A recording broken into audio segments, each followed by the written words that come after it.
Hey fans of the strange, dark, and mysterious, MrBallen here. Now, many of you may know I have a second podcast called MrBallen's Medical Mysteries, where I tell stories of bizarre, unheard of diseases, miraculous recoveries, strange medical mishaps, unexplainable deaths, and everything in between.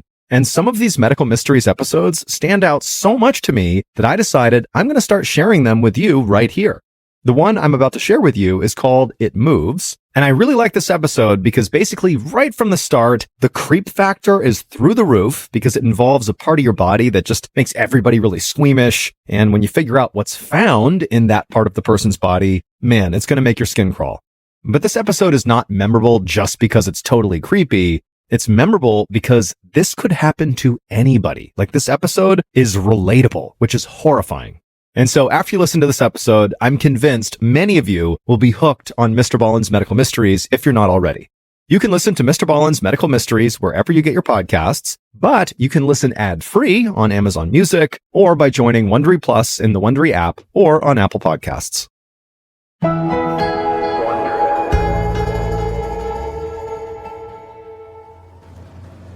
One summer afternoon in 2016, a young woman squeezed into the tiny bathroom on board a fishing vessel. She locked the door behind her and leaned in close to the mirror to get a good look at her face, in particular her left eye, which was disturbingly red. She used both hands to stretch the skin back around her eye, and the tissue along the edge of her eyelid looked totally strange. So she just ran a finger along it, and then suddenly something dislodged from her eye. It was the small sliver of fuzz, about the size and thickness of a carpet fiber. The woman leaned in closer to the mirror and delicately pinched this weird strand and pulled it away from her eye. She held it up to the bathroom light, trying to figure out what it was, and to her surprise, it was almost half an inch long. As she stood there wondering how on earth this weird piece of fiber had gotten wedged in her eye, something strange happened. The little strand began to move.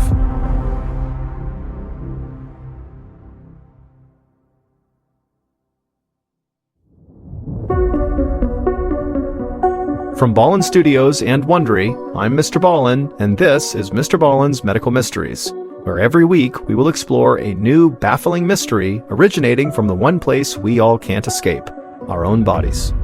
If you like today's story, the next time you're with the follow button at the beach, anytime they get up to go in the water, kick a little bit of sand into their open drink.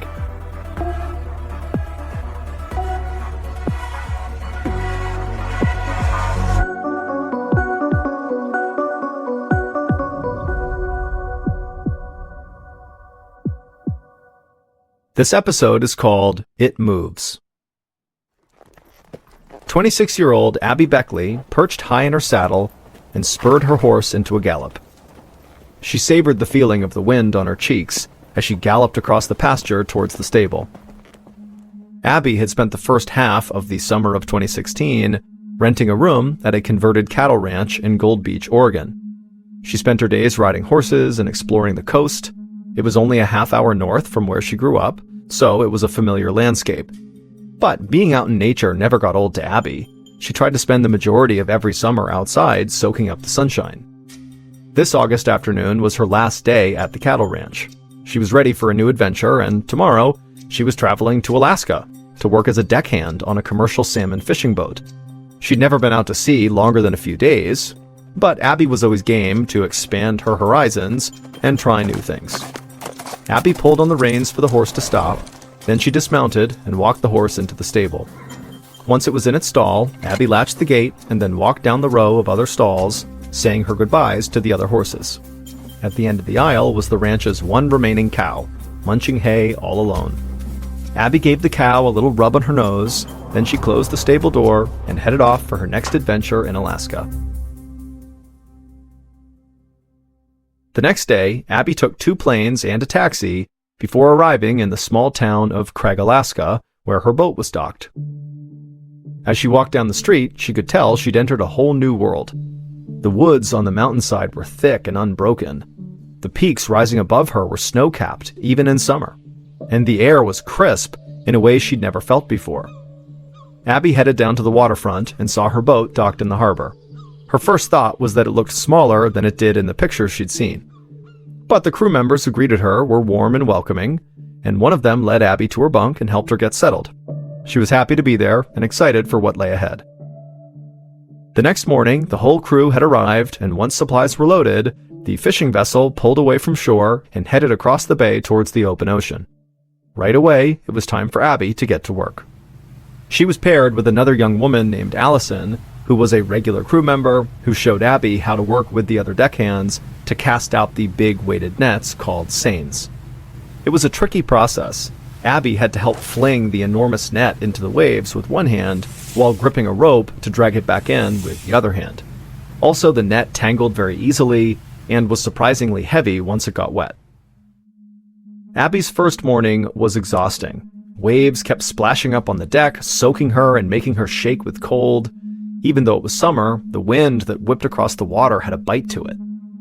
Over the next few days, Abby's mentor, Allison, taught her everything she could about working on a commercial fishing boat. Allison showed Abby how to sort the fish by weight, how to stack them neatly in coolers of ice for sale back on the mainland, how to swab the deck, how to clean the knives and hooks and nets, which were always getting soaked in fish blood and bait. And so Abby came to learn that life at sea was both messy and dangerous. But it was worth it. On Abby's first Friday night on the boat, the crew grilled a festive dinner on the deck and watched the sunset together. At that moment, Abby realized that there was nowhere else in the world she'd rather be. This was awesome. After dinner, Abby helped clean up in the kitchen, and then she flopped down on her bunk. Abby listened to the sound of the waves outside and started to nod off, but she was distracted by an odd itch in her left eye. She wondered if it was a grain of sand, or maybe a fragment of barnacle from the nets. So she rolled out of bed, went down the hall to the bathroom, and splashed cold water on her face. Abby tried to blink to kind of clean her left eye. Then she patted her face dry and went back to her bunk. She needed to get some sleep. Tomorrow was going to be another very long day of work. The next morning, Abby's left eye was still bothering her, only now she had a headache too. She went back to the bathroom and looked at her eye again, and now she could see it was red and inflamed. Abby decided she would just ignore it for now and get on with her chores. There were fish to be caught. 5 days later, Abby stood on the deck trying to work through her discomfort. She still wasn't feeling any better. Her headaches had grown from mild to full-blown migraines, and even worse, her left eyelid was now starting to droop, which made it hard for her to open her eye all the way. At breakfast that morning, Abby's mentor, Allison, asked her if she was okay, and Abby said that she was uncomfortable, but what was going on with her was probably just a stubborn case of pink eye. Fortunately, their boat was scheduled to return to the town of Craig that afternoon for a short stay to offload fish, restock supplies, and give the crew some time off. Abby decided that it was time to face the facts here, that whatever was going on with her eye and her headache was likely not going to go away on its own. She needed medical intervention. So once the boat pulled into the harbor, Abby helped tie it to the pier. Most of the crew went into town to buy supplies, do laundry, and enjoy a day on land, but Abby went back onto the boat and down the hall to the bathroom. Her eye was really hurting at this point, and so she wanted to look one more time before she went on land to go find a doctor. Abby went into the bathroom, locked the door behind her, took a deep breath, and then faced herself in the mirror. And when she saw her eye, she could tell it was in really bad shape. She couldn't imagine how she looked to her crewmates. Abby ran her finger along her eyelid to see if maybe she could find some foreign object in her eye that was causing so much irritation. And then a moment later, as she was kind of rubbing her finger around her eye, she actually felt something that was kind of small and thin, and she managed to pull it out of her eye. And when she did, Abby immediately breathed a sigh of relief. Now that she'd found whatever foreign object was in her eye, she thought maybe she would start to feel better. But when she got a good look at this thing she had pulled from her eye, she screamed. Pinched between her fingers, writhing around, was a half-inch long worm. Her first instinct was to throw it in the toilet. Her second was to throw up. Instead, she ran down the hall to Allison's door, barged inside, and showed her this worm she had pulled from her eye. Allison's jaw dropped. She told Abby that she'd worked on a lot of boats over the years and seen some strange things, but nothing like this. Allison asked if Abby had handled any infected-looking fish while cleaning the nets. Maybe this worm was actually some sort of maggot. But just the idea of finding fly larvae in her eye made Abby immediately sick to her stomach. And so she threw this little worm into Allison's trash can, then she sat on her bed and tried not to hyperventilate. Allison flipped open her computer and Googled salmon worms. Abby looked over her shoulder as they scanned the results. They existed, but there was no mention of them in connection with humans. Allison told Abby she really had to go see a doctor. The boat wasn't going back out to sea for 24 hours, so Abby had time. Hopefully there was some kind of medication they could give her. Abby went to the ship's galley where they kept a folder of emergency contacts and found the number of an urgent care clinic in town. Abby called, explained her situation, and then booked their next available appointment, which was early the next morning. Then Abby went back to her bunk and did her best not to totally freak out about the situation she was in. However, every time she began to doze off, something would wiggle around inside of her eye, and she'd bolt awake with her heart thumping. The next morning, Abby sat in the small clinic waiting area, tapping her feet nervously.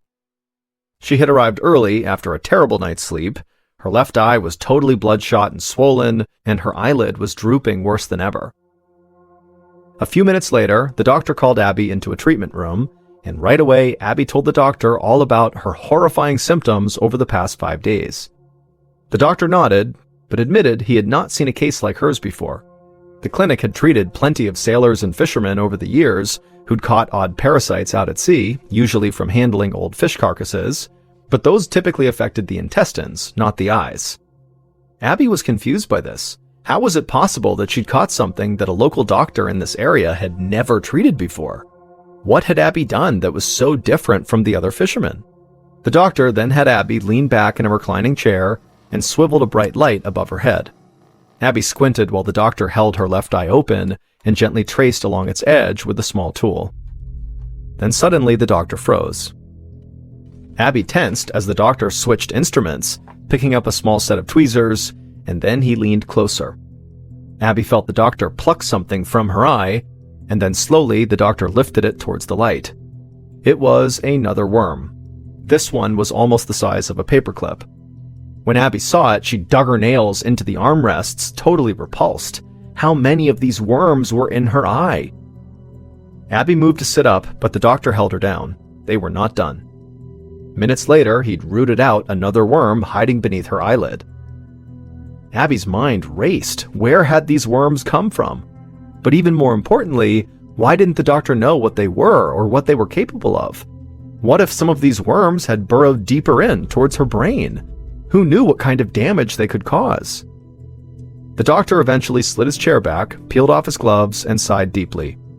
He admitted Abby's situation seemed very serious, but he didn't have the equipment to determine what these creatures were or how to get rid of all of them. Abby's best bet was to fly home and see an eye specialist as soon as possible. Abby agreed, then she stood up, thanked the doctor, and headed back outside. She walked along the sleepy small-town streets in a blur, thinking through every worst-case scenario, from blindness to brain damage to death. She felt invaded, overwhelmed, and totally alone. Abby walked back to the dock and apologized to the captain, but she said she had to go home right now. Then she packed her things and booked the next flight to Oregon.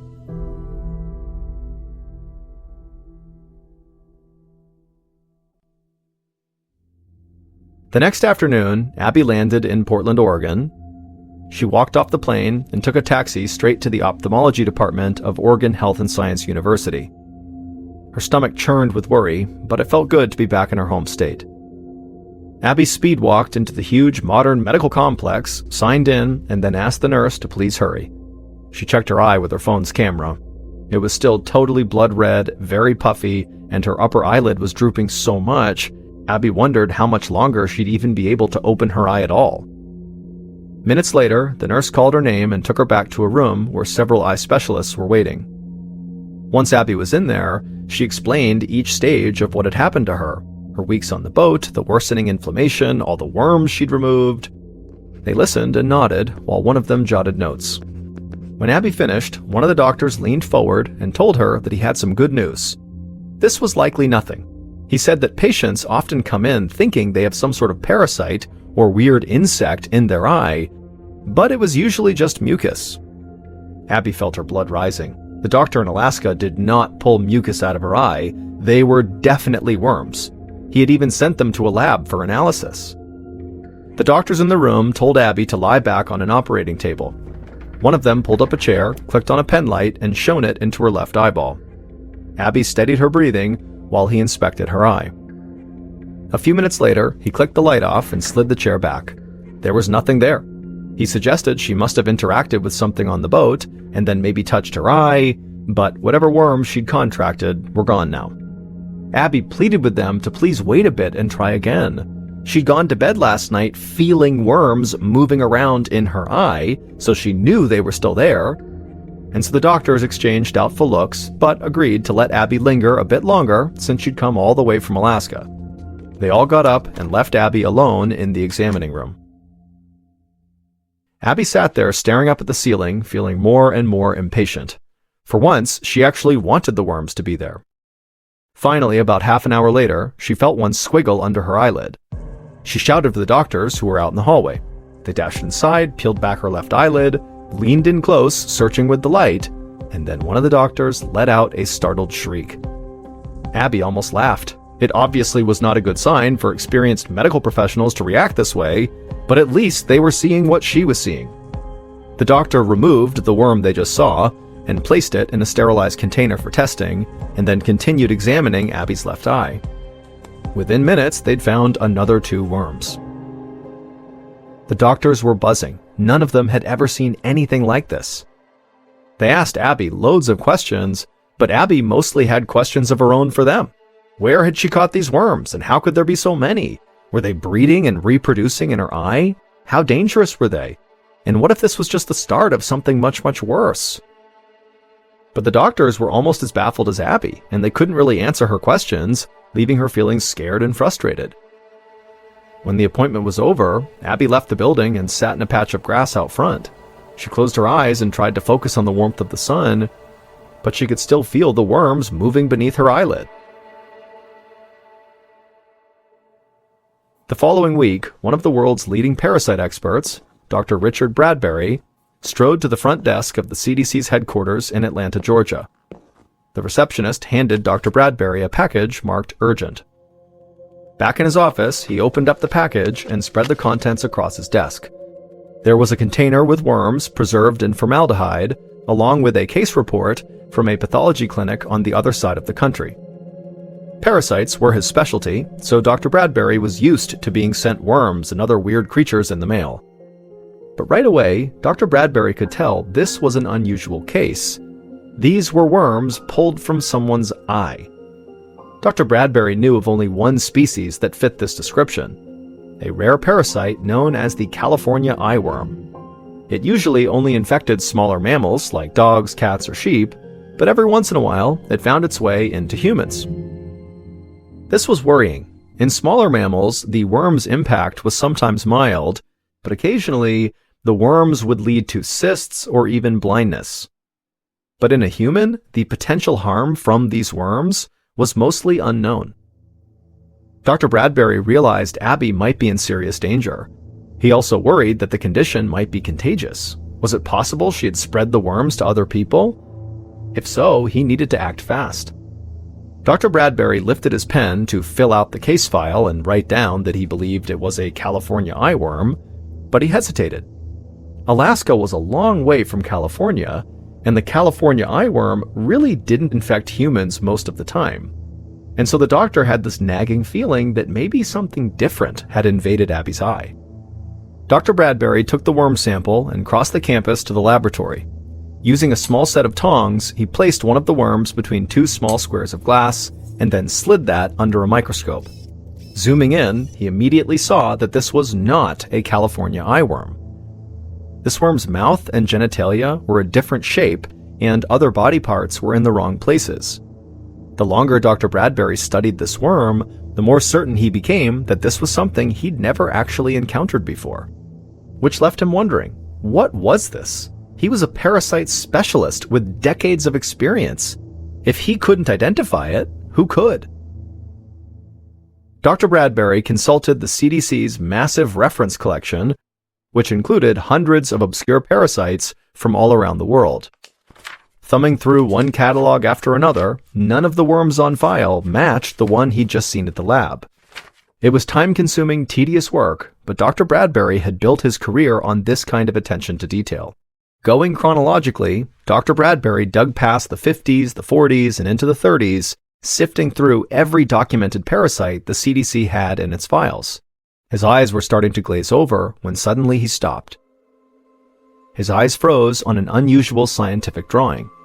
It was dated 1928, and the accompanying text was in German, but the image looked remarkably similar to the sample he had seen under the microscope. The worm in the drawing was absolutely the same as the one from Abby Beckley's eye. But this worm had never been found in a human before, because it was a worm found only in cattle. It was called Thalassia gullosa.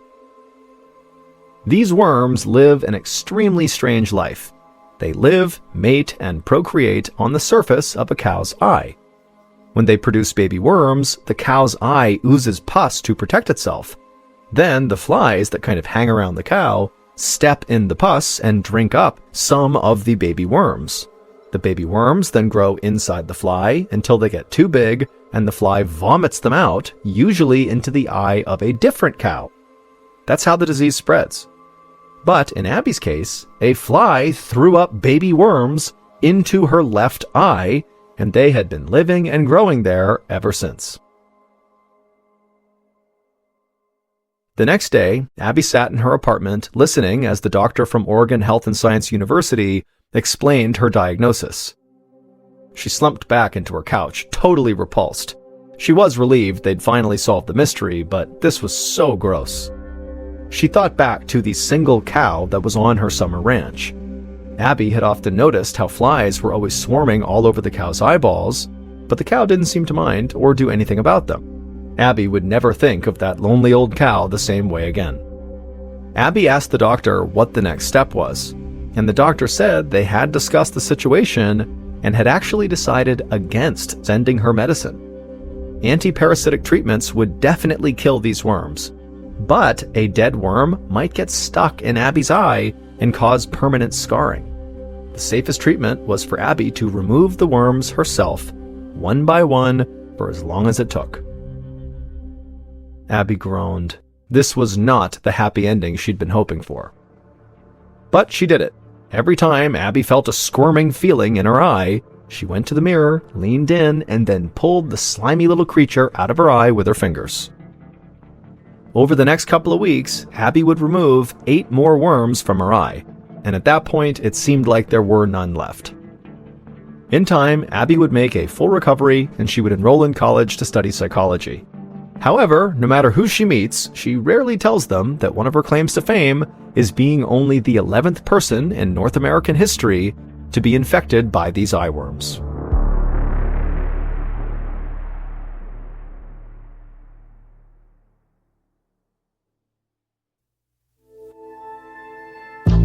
From Ballen Studios and Wondery, this is MrBallen's Medical Mysteries, hosted by me, Mr. Ballen. A quick note about our stories: we use aliases sometimes because we don't know the names of the real people in the story, and also, in most cases, we can't know exactly what was said, but everything is based on a lot of research. And a reminder, the content in this episode is not intended to be a substitute for professional medical advice, diagnosis, or treatment.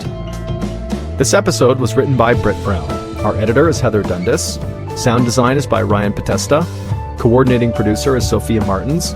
Our senior producer is Alex Benedon. Our associate producers and researchers are Sarah Vitak and Teja Palakonda. Fact-checking was done by Sheila Patterson. For Ballen Studios, our head of production is Zach Levitt.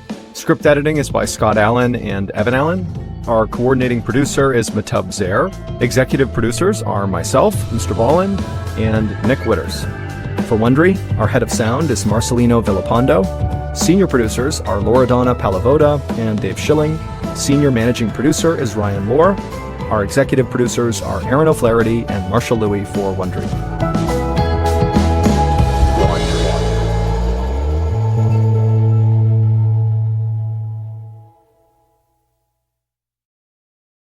Hey, it's MrBallen here. If you're a fan of the strange, dark, and mysterious, then you should check out my other podcast, MrBallen's Medical Mysteries.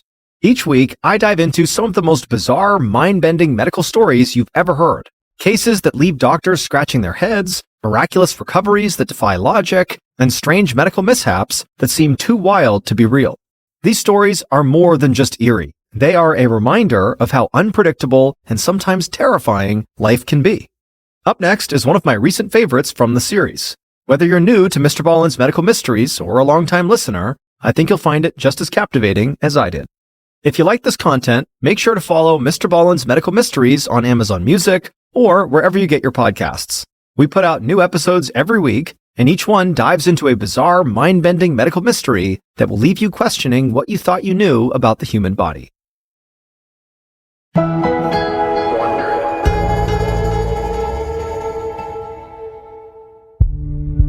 A man in his 40s was sitting in a cafe, munching on a ham and cheese sandwich for lunch. Now, usually, the man had more lavish lunches, but today he was in a hurry to get back to work, and this was all the cafe offered. But then, the most wonderful smell filled the air. The man inhaled deeply, enjoying the heavenly aroma of whatever this food was. It smelled like this incredible hot dish. He looked around to see which table the smell was coming from, but as he scanned the restaurant, all he saw were other patrons eating basically simple sandwiches just like him. And then he remembered this cafe didn't even serve hot meals. But at the same time, he realized he knew that scent from his childhood. It was the smell of the delicious Spanish fried eggs that his mother used to make, called huevos rotos. This was not the man's first phantom smell. A few weeks ago, his apartment had filled with the amazing aroma of his mother's cooking, completely out of nowhere. But now, in this cafe, just like that time in his apartment, the sweet smell suddenly turned sour. The man could taste something metallic in his mouth, and the foul odor of sour milk lingered in the air, making him gag. And so suddenly, a wave of panic crept over the man. He didn't know why he kept smelling things that weren't there.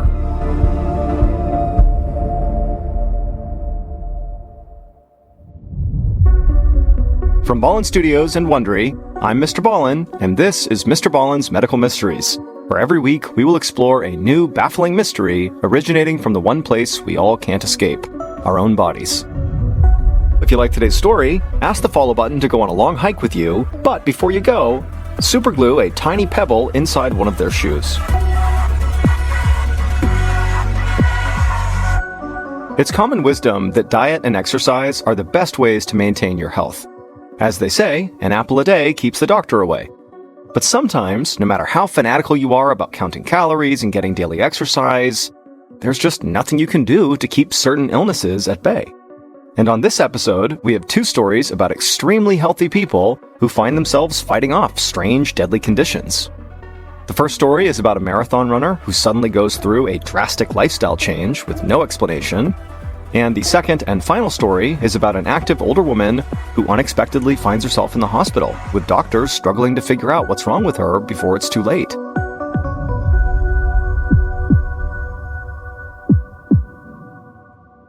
And now here's our first story called No Reservations. On a sunny morning in 1993, 42-year-old Roberto Nunez was on his daily run through his hometown of Granada, Spain. And as usual, along this route, he ran past delivery trucks parked outside of restaurants, and kitchen workers carried crates of food from these trucks into the back of the restaurants to prepare for the day's meals. Now, Roberto had never really paid these restaurants much attention. He was an athlete, and to him, food was just fuel, not some delicacy. But that morning, right after passing by the restaurant and smelling the smells of the food, he happened to run past a local bookshop.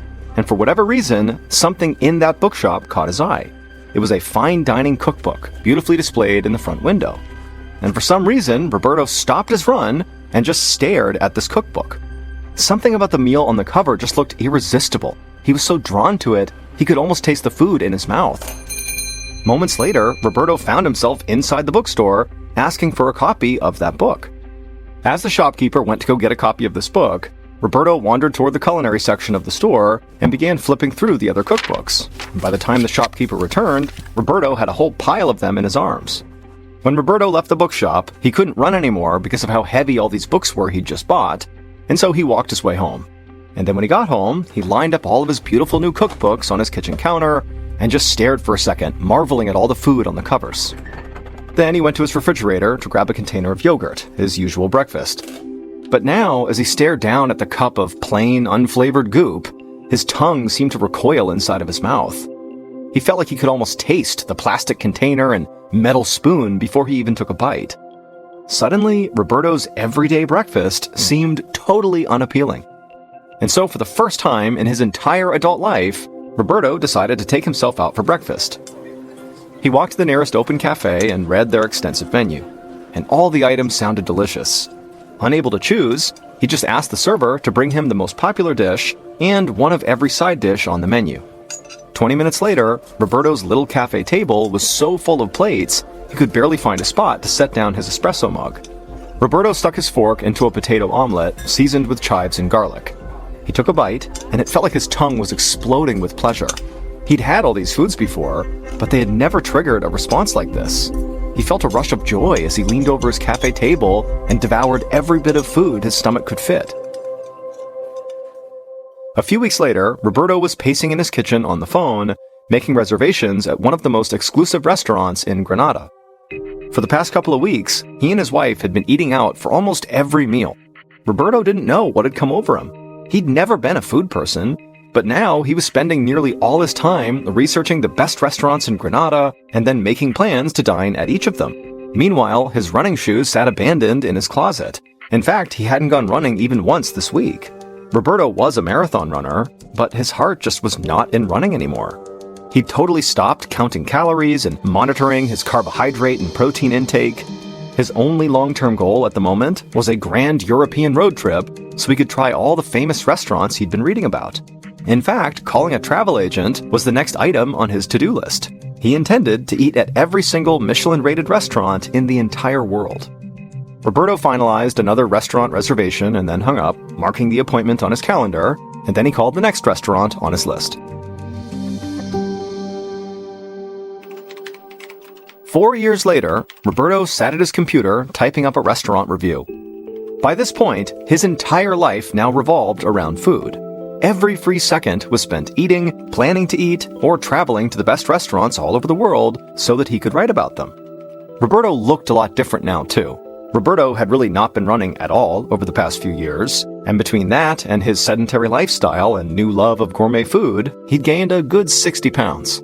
He'd had to buy a completely new wardrobe, but Roberto didn't mind. He'd actually never had so much fun in his life as he had now being a foodie. The passion he now felt for food rivaled the sense of accomplishment he used to feel at the end of marathons. It was like he had finally found his real life's purpose. Roberto sat back in his home office chair and closed his eyes, trying to remember the subtlety of a glaze he'd tasted at lunch. He breathed in deeply, then sat up looking around. He breathed in again, and a warm, savory scent filled his nostrils.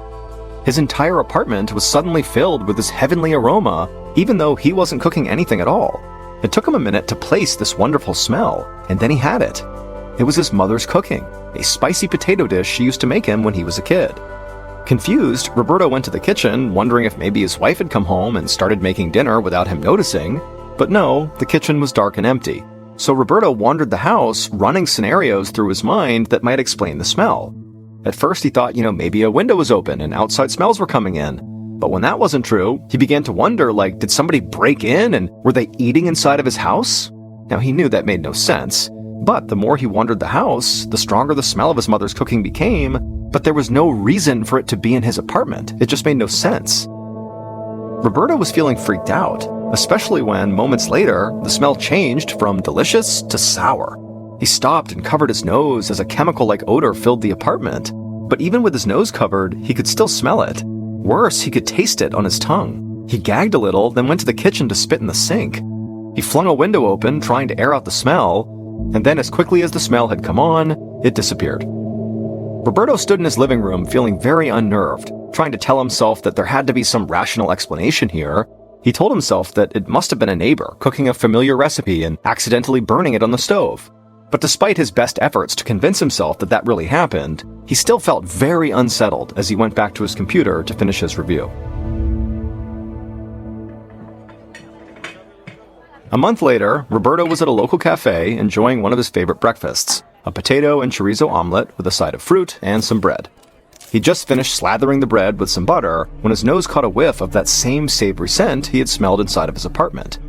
The smell was his mother's cooking, specifically her huevos rotos, a traditional Spanish breakfast she used to make when he was a kid. Roberto looked around, wondering if the smell was coming from a neighboring table, but he was the only one with a plate of food. Roberto picked up his espresso and breathed in deeply, knowing the smell of coffee beans can clear your palate. But when he set the cup down again, that smell was still there. Roberto told himself not to panic, but he was worried. He decided that perhaps it was time to see a doctor about all these phantom smells.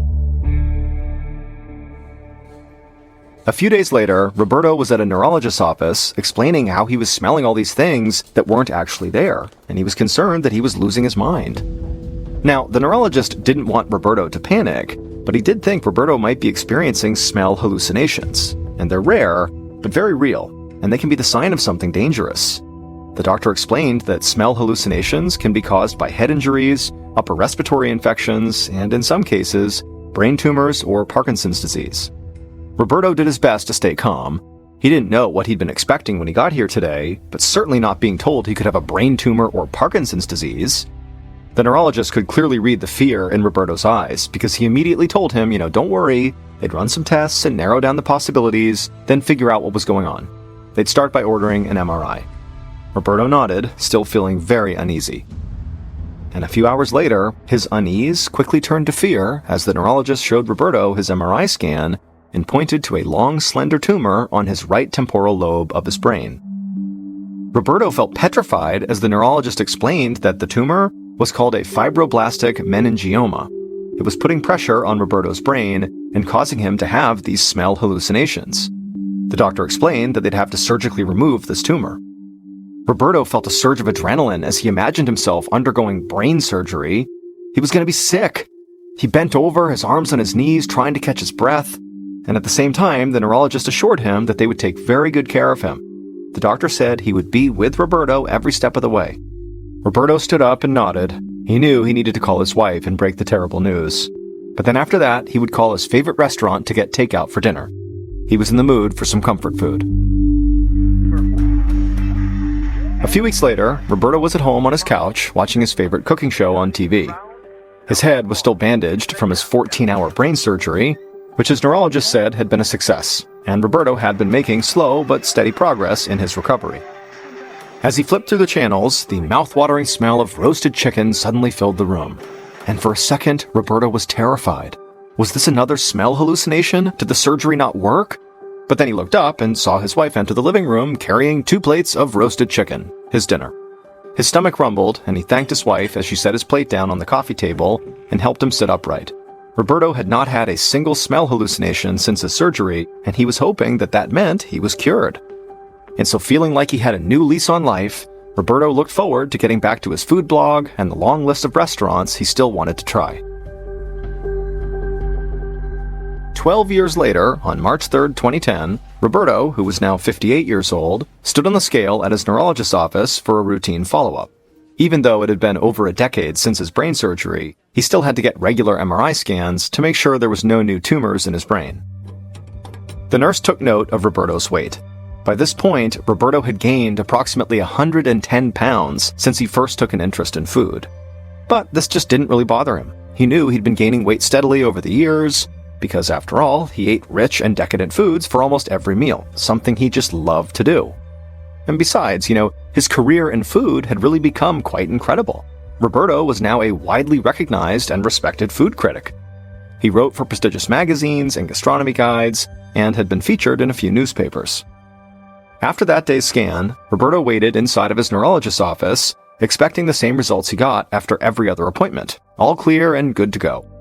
Except this afternoon, his neurologist did not look too happy when he came through the door.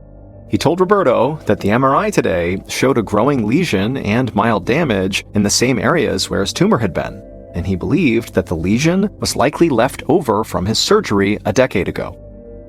Roberto was shocked and asked the doctor if this meant more brain surgery.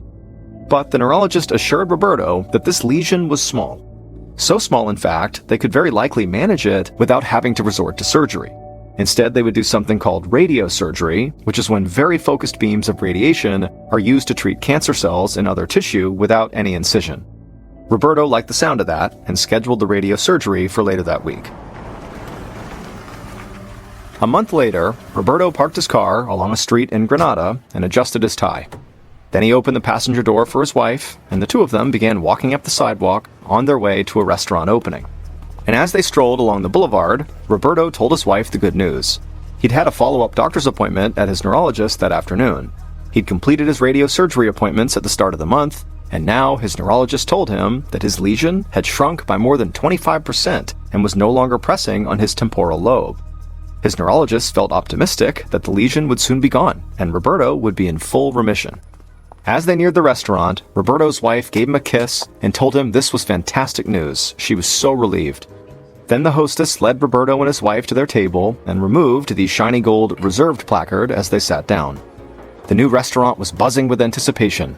It was chock full of well-dressed diners, all clearly looking forward to an excellent night of food. A server came out to pour wine, and moments later, Roberto's first course was set down in front of him. But for some reason, it didn't look appetizing. He stared down at the food, trying to conjure some of the excitement he'd been feeling just moments ago, but he couldn't have been less interested. In fact, he kind of just wanted to leave and go home and get a good night's sleep. But Roberto was a professional, so he made himself eat every course they brought out to him. However, later that night, when he was working on the review, Roberto had to admit that his heart just wasn't in it. And so for the first time in more than 15 years, food just didn't really interest him. And the next time Roberto saw his neurologist, he learned why. It would turn out the tumor and lingering lesion pressing on Roberto's temporal lobe, known as the amygdala, was what had caused not only his hallucinatory smells, but his extreme interest in food. The pressure from the tumor created a brain injury, which in very rare cases can trigger a bizarre brain and eating disorder called gourmand syndrome. People who suffer from this condition can literally become completely obsessed with fine dining. They become preoccupied with food and sometimes become compulsive eaters, even if they had formerly been very health conscious. And that's exactly what happened to Roberto. Once Roberto's tumor was removed and the lesion was finally reduced, Roberto's love for food basically completely faded. However, despite that, Roberto did not give up on his career. He kept working as a food critic, even if his job was not nearly as enjoyable as it was before.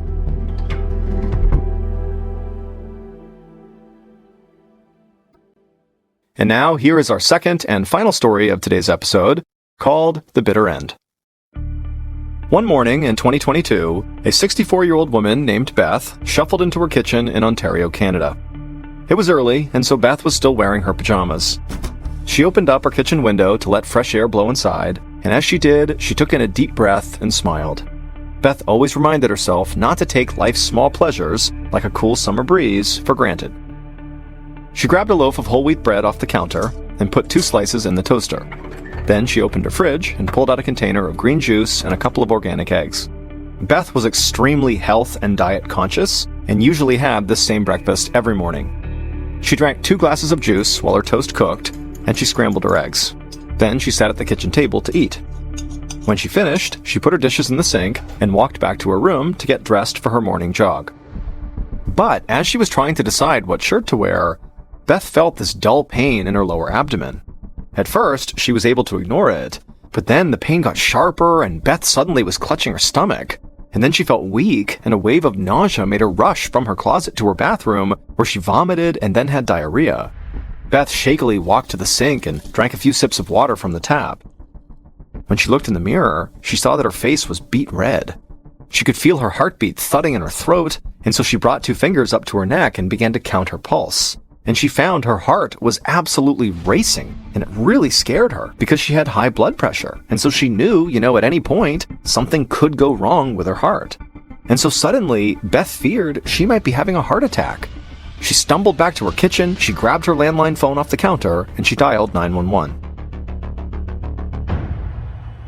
Less than half an hour later, Dr. Jacob Adams heard a siren blaring as an ambulance pulled up outside of the University of Ottawa's Montfort Hospital. A paramedic hopped out of the back of the vehicle and rushed into the emergency room, shouting to the doctor that, "Hey, we have a patient who's in shock here." And so Dr. Adams immediately ran with the paramedic out towards the ambulance, knowing he had a very sick patient on his hands. Shock occurs when a person doesn't have enough blood circulating throughout their body, and left untreated, it can rapidly lead to organ damage or even death. And this patient, Beth, was already in bad shape. The paramedic said that she was vomiting, she had diarrhea, and her blood pressure was dangerously high. Another paramedic followed closely behind the first, and together, they brought Beth into the emergency room on a gurney. Dr. Adams saw how pale and confused she looked, and knew there was no time to waste. He directed the EMT to wheel Beth into the nearest exam room, while the other paramedic briefed him on Beth's medical history. They told the doctor that Beth had been relatively healthy until today, but she had been taking medications for 2 conditions, high blood pressure and a thyroid deficiency that can leave patients feeling tired and looking pale. Otherwise, she was taking no other drugs. She didn't even take vitamins or over-the-counter supplements. The paramedic said Beth had deteriorated right before their eyes. When they first arrived at Beth's house, she was able to talk to them about her fear that she was maybe having a heart attack. But since then, she had gotten so much sicker that now she could barely talk. Dr. Adams nodded and thanked the paramedics for bringing her in. Then he watched as the ER nurses went to work on their very unstable patient. One nurse checked Beth's temperature, another inserted an IV needle, and a third wrapped a blood pressure monitor around her arm. At first, it showed that Beth's blood pressure was elevated, but suddenly, it plummeted 100 points. Beth's arms went limp, and she looked like she was struggling to breathe. And so within seconds, Beth's blood pressure had gone from being dangerously high to being so low that she could lose consciousness any second. Dr. Adams took one of Beth's hands and squeezed her fingers, making her skin turn white. He waited for the color where he squeezed to come back, but it took an unusually long time. To Dr. Adams, this was extremely worrying. It meant Beth's blood circulation had become dangerously sluggish. Before they could do anything else, Dr. Adams knew he would need to stabilize Beth's condition. He asked a nurse to start her on an IV fluid drip, and almost as soon as the fluids entered Beth's bloodstream, her blood pressure started rising and her breathing returned to normal. After a few minutes, Beth began to speak, albeit in a strained voice, saying that her stomach was killing her. She said she kept getting these horrible, sharp cramps in her lower abdomen. Dr. Adams assured Beth they would figure out what was going on, but they had to perform a lot of different tests as quickly as possible to do that. And so he told her the best thing she could do was try to stay calm and just focus on her breathing. Beth looked scared, but nodded her head in agreement.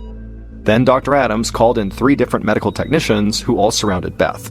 One of them took vials of her blood, another examined her abdomen with an ultrasound machine, while the third performed an EKG to test her heart function. Meanwhile, Dr. Adams stood off to the side and considered all of his patient's symptoms, and he began to think about a couple of different things that could have caused her to go into shock.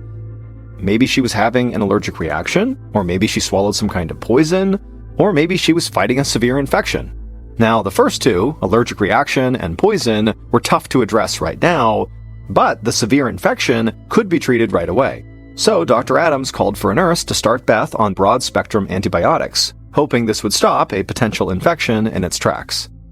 While a nurse gave Beth a dose of antibiotics through her IV tube, one of the medical technicians finished taking Beth's blood. Dr. Adams told him to have the blood tested for signs of infection, and also to run an emergency toxicology test to see if there were any traces of poison inside of Beth's body.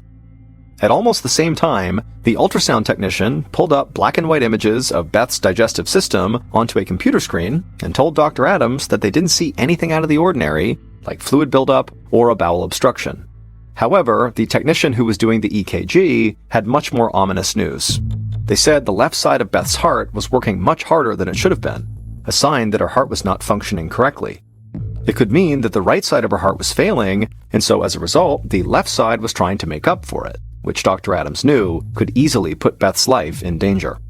But, alarming as the EKG results were, they didn't help Dr. Adams determine what was actually causing Beth's intense distress.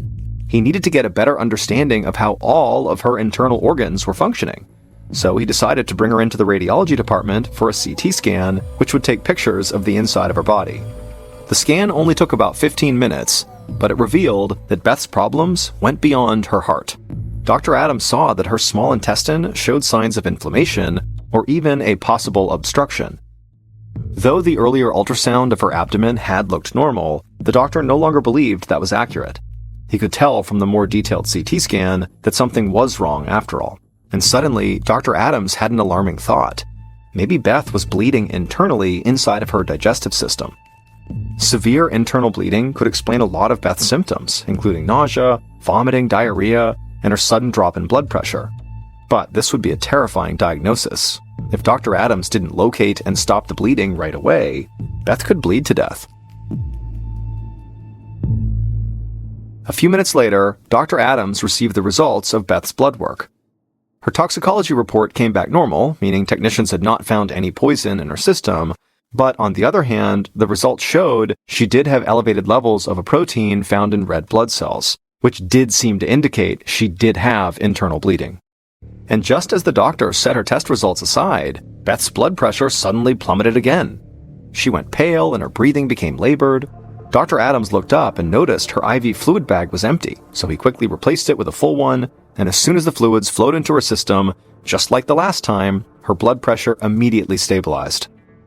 But to Dr. Adams, this was not a good sign. If Beth was rapidly bleeding internally, IV fluids would keep her going for a while, but eventually it would not be enough, and so she needed a blood transfusion as quickly as possible. And at this point, Beth looked sicker than ever. She groaned in pain and then leaned over the side of her hospital bed and vomited up blood.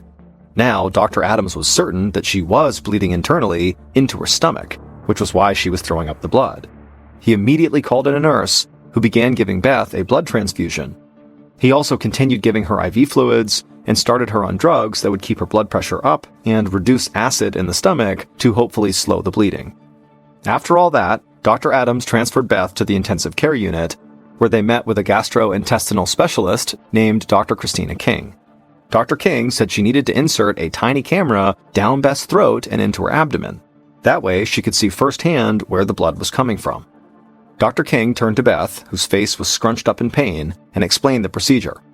Beth would be put under light anesthesia for about 30 minutes, and during that time, Dr. King would insert a tube with the camera on one end into Beth's esophagus and down into her stomach. Beth looked uneasy, but she was so sick that a tube going down her throat seemed like a small price to pay for some answers. She said okay, and the doctors got to work prepping her for the procedure. About 15 minutes later, Beth had been put under anesthesia and was lying on her side on a bed in her ICU room. Dr. King stood beside her and carefully inserted the long, thin tube down her throat. Dr. King could see the inside of Beth's esophagus on a screen right beside her bed. Dr. King moved the tube further down Beth's digestive system, and as soon as the camera entered Beth's stomach, Dr. King saw that her stomach lining was swollen, red, and bleeding. The bleeding was not severe, but the doctor knew that was only thanks to the drugs that Dr. Adams had given Beth. Later that afternoon, Dr. King sat in the ICU with Beth, who was still sedated from her procedure. Beth did look much better than she had just a few hours ago, and Dr. King was glad that the treatment she and Dr. Adams had come up with seemed to be working. Her internal bleeding had largely stopped, at least for now, and so for the time being, Dr. King could really focus on why Beth was bleeding internally. Dr. King was starting to think that Beth's illness had been caused by something that she might have eaten, rather than by poison or an infection. And so once Beth woke up from her procedure, Dr. King asked her if she'd eaten anything out of the ordinary that morning before she had gotten sick. Beth initially said no. She'd had the same breakfast she ate every single morning: whole wheat toast, organic eggs, and homemade green juice. However, Beth said, now that she thought about it, her juice had tasted a bit more bitter than usual. Dr. King asked what kind of juice it was, and Beth said, she made it herself from a type of green squash called bottle gourds that she had bought at the store. She'd heard that bottle gourds were a really great health food, and so for the last several years, she'd been pureeing the vegetables into a juice that she would drink every morning. Dr. King just stared at Beth, because suddenly she knew what was going on with Beth, and it made perfect sense. Beth had given herself a nearly fatal case of toxic squash syndrome. It's a very rare condition that results from eating poisonous chemicals sometimes found in squashes and gourds. These toxins are called cucurbitacins, and they taste very bitter. Over hundreds of years, people have bred squashes to have only trace levels of these toxins. But sometimes the plants can still develop high amounts of cucurbitacins as they grow. and people who eat a lot of those types of vegetables can get dangerously ill. Beth went to her local grocery store and unknowingly bought bottle gourds that did contain a dangerous amount of these toxins. Then she pureed the vegetables and drank the juice, and the only thing she noticed was a slightly bitter taste, until just minutes after breakfast, the toxins caused her stomach lining to start bleeding, and Beth went into shock. Her case was the first of its kind ever reported in Canada. After 5 days in the ICU, Beth was finally healthy enough to return home.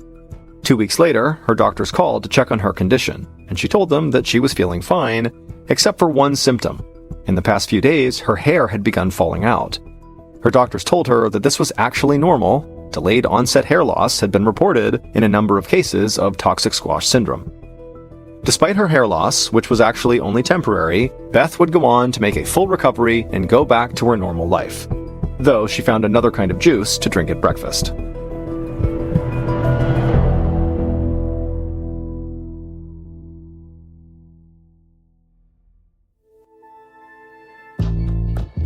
From Ballen Studios and Wondery, this is Mr. Ballen's Medical Mysteries, hosted by me, Mr. Ballen.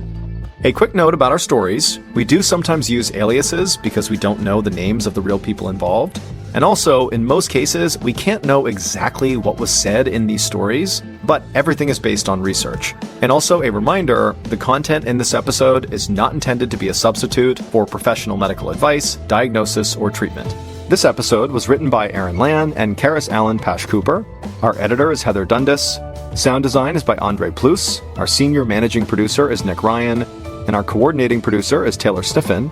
Our senior producer is Alex Benedon. Our associate producers and researchers are Sarah Vitak and Teja Palakonda.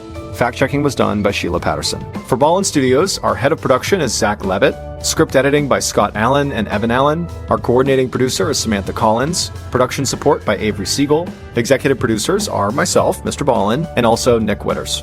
For Wondery, our head of sound is Marcelino Villapando. Senior producers are Loredana Palavoda and Dave Schilling. Senior managing producer is Ryan Lohr. Our executive producers are Aaron O'Flaherty and Marshall Louis for Wondery.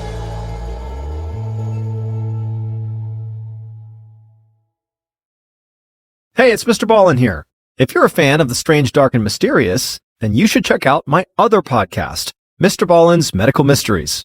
Each week, I dive into some of the most bizarre, mind-bending medical stories you've ever heard. Cases that leave doctors scratching their heads, miraculous recoveries that defy logic, and strange medical mishaps that seem too wild to be real. These stories are more than just eerie. They are a reminder of how unpredictable and sometimes terrifying life can be. Up next is one of my recent favorites from the series. Whether you're new to Mr. Ballen's Medical Mysteries or a longtime listener, I think you'll find it just as captivating as I did. If you like this content, make sure to follow Mr. Ballen's Medical Mysteries on Amazon Music or wherever you get your podcasts. We put out new episodes every week, and each one dives into a bizarre, mind-bending medical mystery that will leave you questioning what you thought you knew about the human body.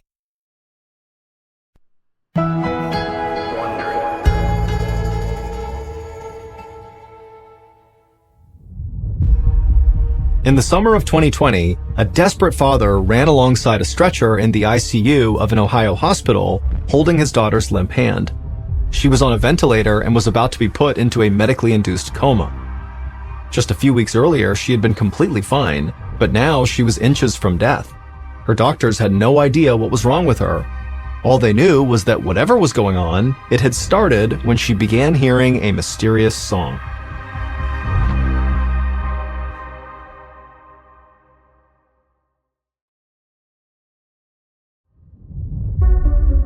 From Ballen Studios and Wondery, I'm Mr. Ballen, and this is Mr. Ballen's Medical Mysteries, where every week we will explore a new baffling mystery originating from the one place we all can't escape, our own bodies. If you like today's story, please change the follow button's alarm clock sound to the song Tiptoe Through the Tulips and set it for 3 a.m. every day.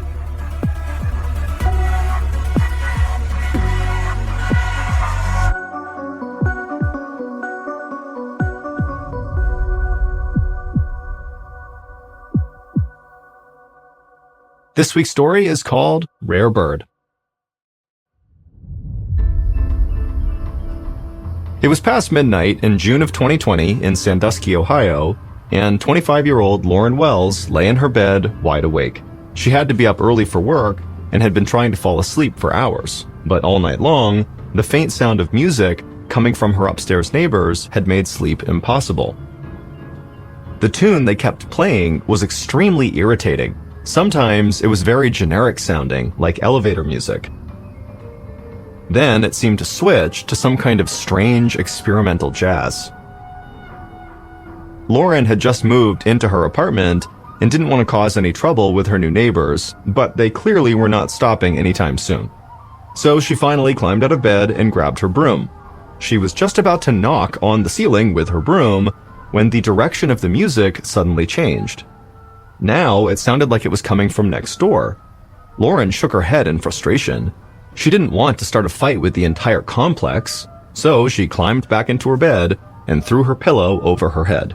She could still hear the music, but eventually she drifted off to sleep.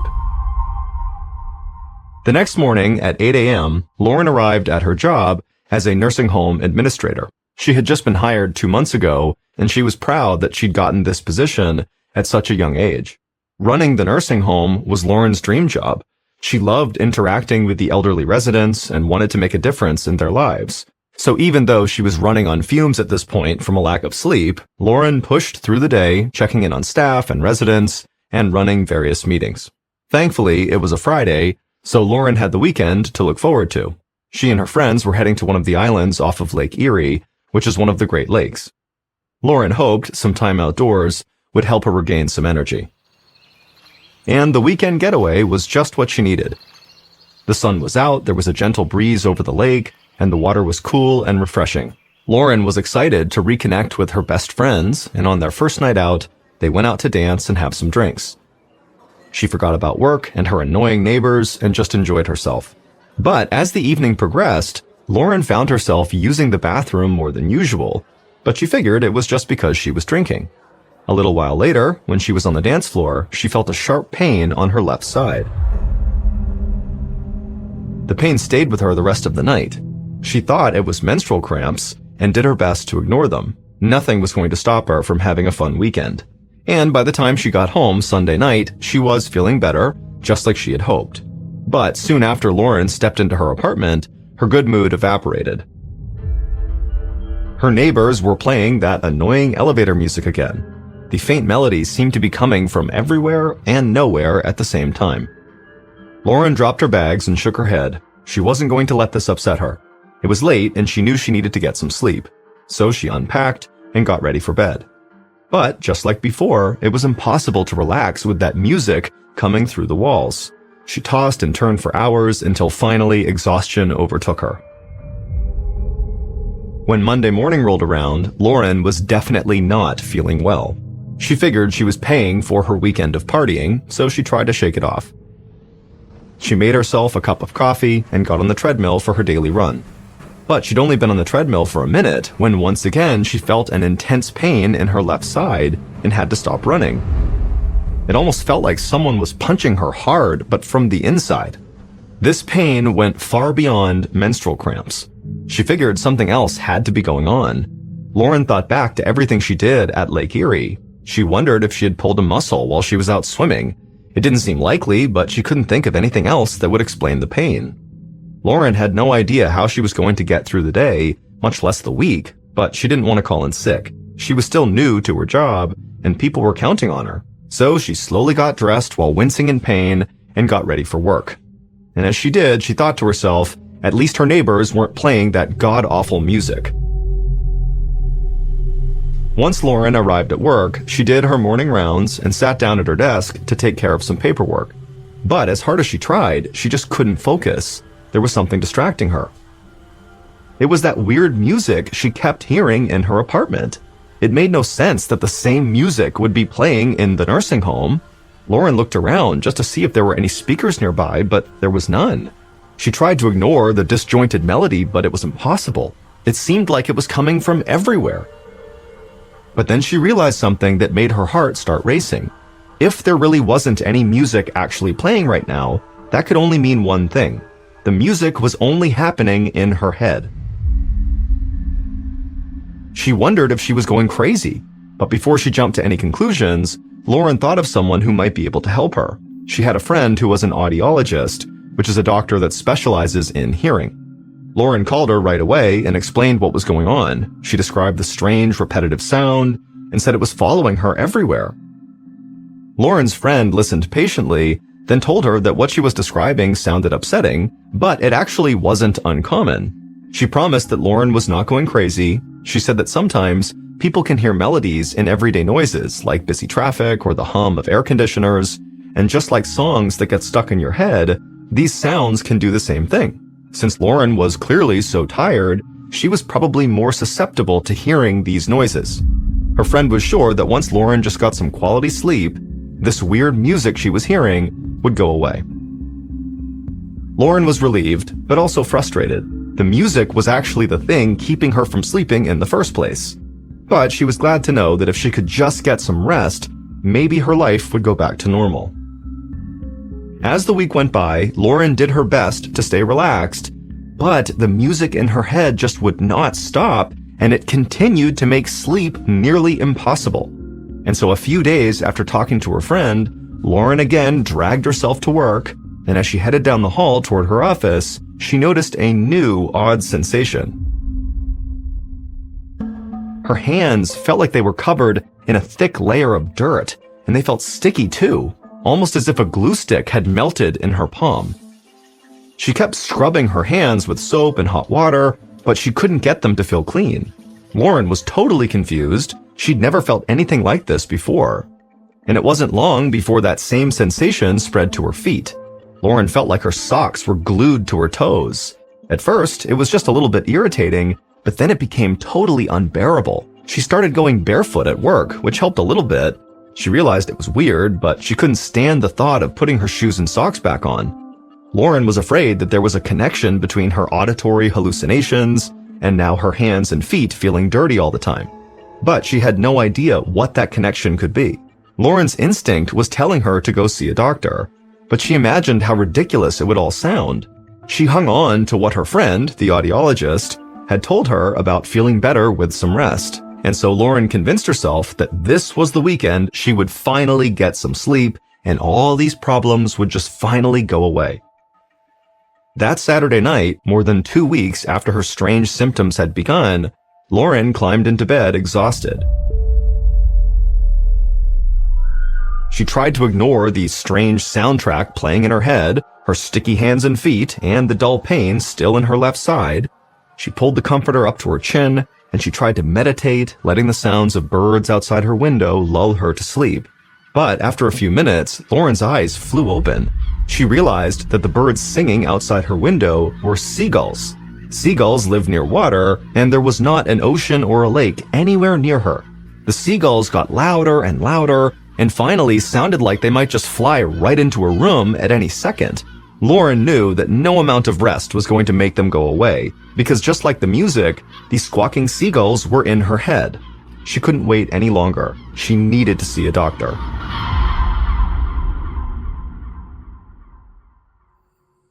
Almost 500 miles away in Easton, Pennsylvania, Lauren's father, Brad, was sound asleep at home when his phone rang. He saw Lauren's name on the caller ID and felt his stomach tighten. She wouldn't be calling so late if something wasn't wrong. After he answered the phone, Lauren told him what had been going on for the past couple of weeks. She had reached the point where she was so worried about her symptoms that she was heading to the emergency room to get checked out. Brad could hear the panic in her voice, and that made him scared. He was fully awake now, calculating how long it would take him to drive to Ohio. He jumped out of bed and reached for his clothes, telling Lauren he was on his way, but she told him he should stay home. She wanted to see what the doctor had to say before he made such a long trip. Brad reluctantly agreed to hold off, but he told Lauren to call as soon as she had any answers. 30 minutes after talking to her father, Lauren arrived at the emergency room. She took a breath and then described her symptoms to the admissions nurse, expecting to get some strange looks. But the nurse just nodded and took some notes. Then Lauren was sent back to see a doctor, who performed an exam and drew her blood. Lauren waited anxiously as they processed her results. And after a little while, the doctor approached Lauren's hospital bed. She searched his face, looking for any sign of concern, but his expression seemed totally relaxed. He told Lauren that her tests were completely normal. He didn't think anything was really wrong with her. As he spoke, he flipped through her chart and asked about her work. She explained she'd recently moved and started a new job.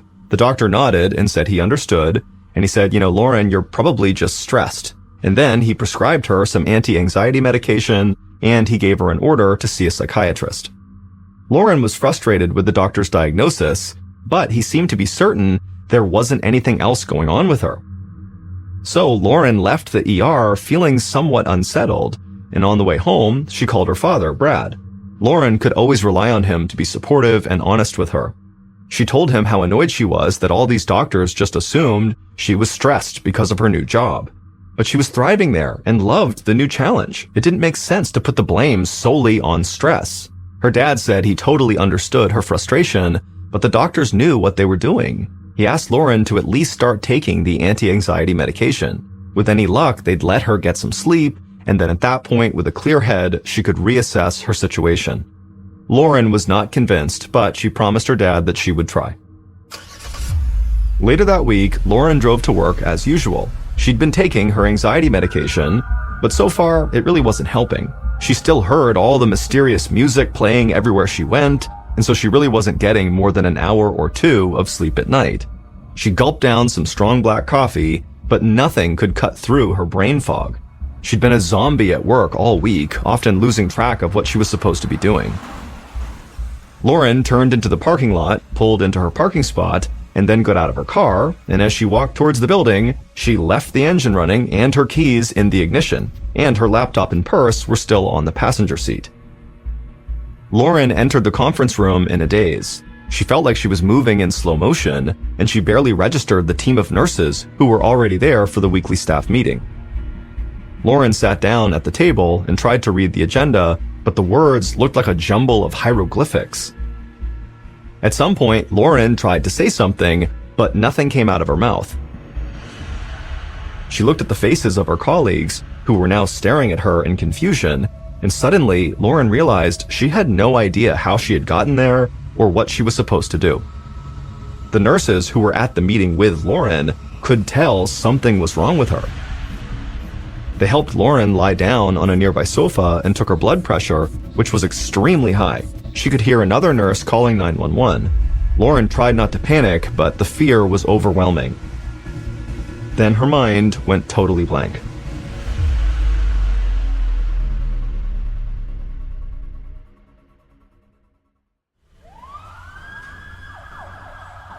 By the time the ambulance arrived, Lauren was starting to come out of her trance-like state. The fog that had been clouding her mind had lifted, and she felt more clear-headed than she had in a long time. She insisted that she did not need to go to the hospital, but the staff wouldn't hear of it. And so, after some gentle coaxing, they convinced Lauren to get in the ambulance. The paramedics took Lauren to a local hospital where doctors ran a series of tests. As she waited for the results, she felt surprisingly calm. She was so relaxed that she began texting her friends to come hang out with her in the hospital. She said she was having a great time. Lauren's friends were taken aback by these text messages. They knew what she was going through, and this just didn't sound like her at all. A little while later, Lauren's father, Brad, was busy at work when his cell phone rang. He'd been on edge the whole week, worrying about his daughter. When he saw it wasn't her number, he felt relieved. But then he realized the person calling him had an area code from Sandusky, the town where Lauren lived. Brad's stomach tightened as he answered. It was one of Lauren's friends. She told Brad that Lauren was in the hospital and that she was not doing well. This time, Brad didn't hesitate. He raced home, threw some clothes in a suitcase, and sped off to make the 7-hour drive to Sandusky. Meanwhile, Lauren was waiting at the hospital for more test results. One of her close friends, who had come to the ER, was sitting next to her. When the doctor came back to Lauren, he gave her some good news. Her test results had all come back negative, just like before. They couldn't explain what had happened to her at work, but physically she was fine and she could be discharged. Lauren thanked him, then she turned to her friend and said that it must have been another false alarm. But Lauren could tell her friend still looked worried. And deep in her heart, Lauren knew she wasn't okay, no matter what these tests said. Her symptoms might have temporarily gone away, but they were going to return, and as she thought about that, she began to feel this terrible dread come over her. Lauren asked the doctor if there was any other alternative to being discharged. The doctor hesitated, and then he said yes, there was, but it was drastic.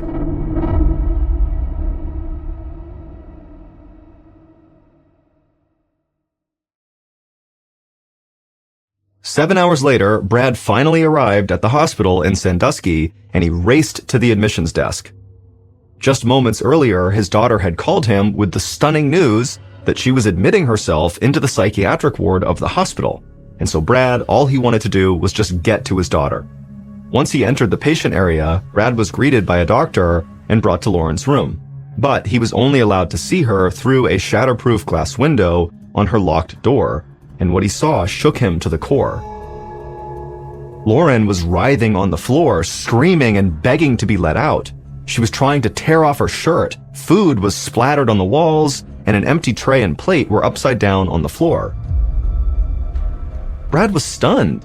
Lauren had called him just a couple of hours earlier and seemed fairly clear-headed, and so he didn't understand how her condition could have changed so drastically. The doctor explained that he was giving Lauren medicine to treat schizophrenia, which is a serious mental disorder that causes people to hallucinate and experience delusions. They'd already started on her medication, but it would need time to take effect. Brad shook his head in disbelief. There was no history of mental illness in their family, and Lauren had always been so happy and well-adjusted. The doctor could only shrug. Schizophrenia did have a tendency to run in families, but it also struck out of the blue, usually in young adults anytime between their late teens and early 20s, and Lauren was 25. The diagnosis was terrifying. Brad was desperate to do something to help, but all he could do was wait for Lauren's medication to kick in.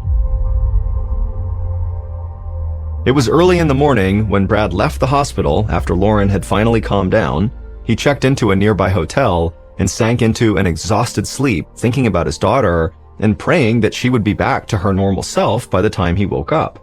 After sleeping for a few hours, Brad returned to the hospital, and when he got there, the nurse gave him a rundown of Lauren's condition. She said Lauren had begged the staff to use their hospital phone, and then when they said yes, she had called friends and relatives repeatedly, forgetting she'd already spoken with them. She'd also become very aggressive with the hospital staff. Brad insisted on going into his daughter's room, so they unlocked her door and he walked in softly, not wanting to scare her. Lauren was sitting on a rumpled bed staring into the distance. Her hair was disheveled and there were dark circles under her eyes. He almost didn't even recognize her. Brad struggled to stay calm as he sat down next to Lauren. He tried to comfort her and asked her if she needed anything, but she didn't respond. The medications she was on didn't seem to be working, but the doctor said it could take a while to kick in. Without anything else to hold on to, Brad clung on to that hope. Over the next few days, Brad anxiously waited for Lauren to improve as doctors tried different combinations of medications. But on the fifth night after Lauren was admitted to the psych ward, things got even worse. Brad had gone back to his hotel, and in a routine that had become too familiar, a phone call startled him awake. It was someone from the hospital. Lauren had experienced a massive seizure and was being transferred to the ICU for further testing. Brad ran to his car, and by the time he arrived at the ICU, Lauren was heavily sedated. He flagged down a doctor in the hall and bombarded her with questions, but it was clear that the doctor was just as much in the dark as he was. All she knew was that Lauren was in critical condition, and they were trying to figure out what was wrong. Afterward, in the waiting room, Brad called friends and family to update them. He tried to piece together everything that had happened to her in the last several weeks, hunting for any clues that might explain her illness, but all he had was a long list of strange symptoms and events. Brad didn't know what to do, but he was desperate for answers, and so he began mentally going through his list of friends who might have some perspective that could be useful right now about Lauren.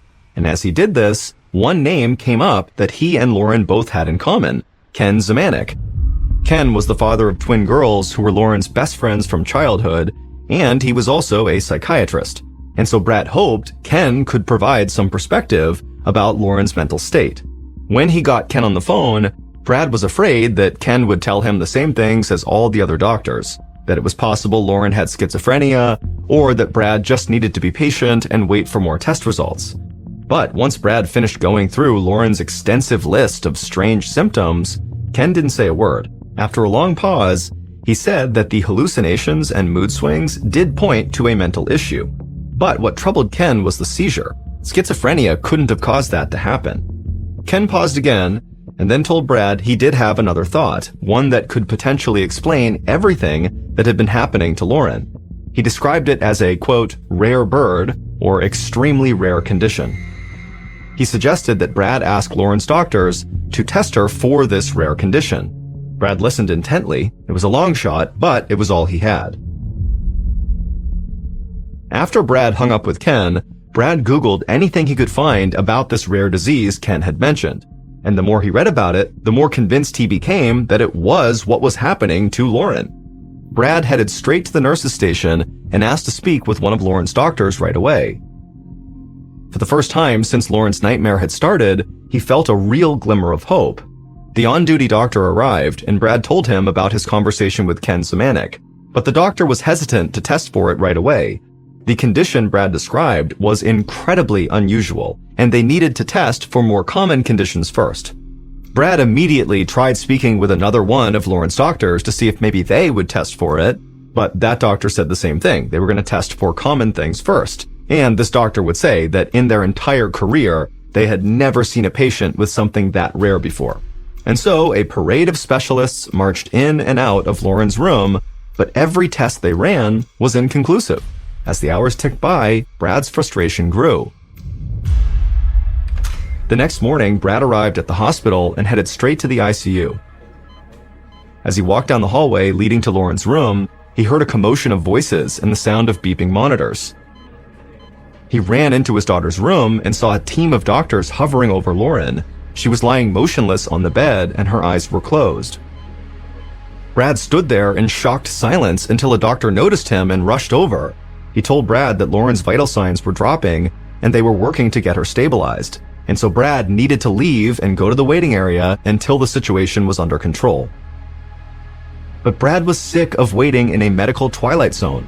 His daughter was on the verge of death and they still had no idea what was wrong with her. He demanded they run the tests that he had requested about this rare illness. The doctor hesitated, but then nodded. He finally admitted that they were hitting a total brick wall and were at an absolute loss. But they were at a small community hospital, and so their resources were very limited to both test and treat Lauren for this rare condition if she were to have it. And so if Brad wanted to get her the help she needed, they'd have to transfer her to the Cleveland clinic, which was over an hour away. However, getting there was a huge risk. Lauren was so weak she could die on the transit. Brad was facing the biggest decision of his life, but he didn't hesitate. A few minutes later, Lauren was loaded into the back of an ambulance, headed for the Cleveland clinic. Brad followed behind in his car, praying his daughter could hold on just a little longer. When the ambulance finally arrived at the clinic, a medical team was waiting. Brad quickly parked his car and joined them as the team grabbed the gurney that Lauren was on and rushed her towards the entrance. Brad tried to stay calm as he watched them wheel her to the neurological ICU. Lauren's heartbeat barely registered, and she was having trouble breathing on her own. The doctors told Brad that her brain had also begun to swell, and so they needed to put her into a medically induced coma to help bring the swelling down. Lauren was given a strong sedative through an IV drip to put her into a state of unconsciousness. She was then hooked up to a ventilator that went into her mouth and down her throat to keep her breathing, and a feeding tube was inserted inside her nose and down into her stomach. Brad tried not to show how scared he was, but he knew Lauren was hanging on by a thread. Brad spent the next several hours anxiously pacing in the lobby of the ICU, while the heads of several departments at the Cleveland Clinic teamed up in an attempt to save Lauren's life. Finally, one of Lauren's doctors walked in with the results of Lauren's newest round of tests. The doctor was incredulous. Brad and his good friend, Ken Zemanek, had been right. Lauren was sick with something that was so unheard of, most doctors would never think to even test for it. She had a disease called anti-NMDAR encephalitis. Anti-NMDAR is extremely rare, affecting only 1 out of 1.5 million people per year. It had only been identified 13 years earlier in 2007. The disease causes severe inflammation of the brain, which then results in hallucinations and a total psychotic breakdown.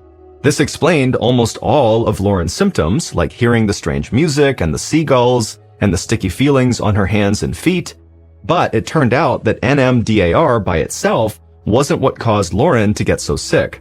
The doctor explained that the disease usually signified a deeper, even rarer underlying condition, which would have caused Lauren's other symptoms, like the pain in her side and the frequent need to urinate. Those symptoms were caused by a tumor in her ovary called a teratoma. Teratomas usually strike young women. This kind of tumor is made up of tissue from other parts of the body, like hair, muscle, nerve, organ, or bone. Normally, when the immune system recognizes a tumor in the body, it creates antibodies to try and kill it off. However, the specific type of antibodies formed from a teratoma can end up targeting more than just the tumor. They can also attack the brain and cause anti-NMDAR. In trying to defend her body against this tumor, Lauren's brain had accidentally attacked itself. Brad nearly collapsed from relief. They had a clear-cut answer for what Lauren was up against. It meant they weren't working in the dark. Now they just needed to get the tumor out. A surgeon removed the teratoma the next morning. It was 13 centimeters long, so more than 5 inches long. And unfortunately, it was malignant, which meant Lauren needed chemotherapy in order to fully recover. For the next 2 weeks, Lauren stayed in a medically induced coma. Once she was finally awakened, she couldn't remember anything that had happened to her. She had to relearn how to walk and how to talk, but day by day she got stronger and was finally well enough to go home. 6 months later, Lauren got the news they'd all been hoping for. She was now officially cancer-free. After a full recovery, she went on to graduate from school and earned an advanced degree. Then, in April of 2022, she took a new job as executive director of a senior living facility. She never heard phantom elevator music or seagulls again.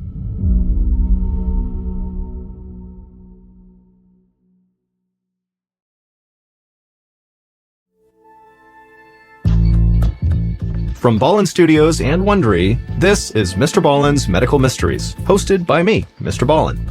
A quick reminder, the content in this episode is not intended to be a substitute for professional medical advice, diagnosis, or treatment. This episode was written by Steve Chivers. Our editor is Heather Dundas. Sound design is by Matthew Chalelli. Coordinating producer is Sophia Martins.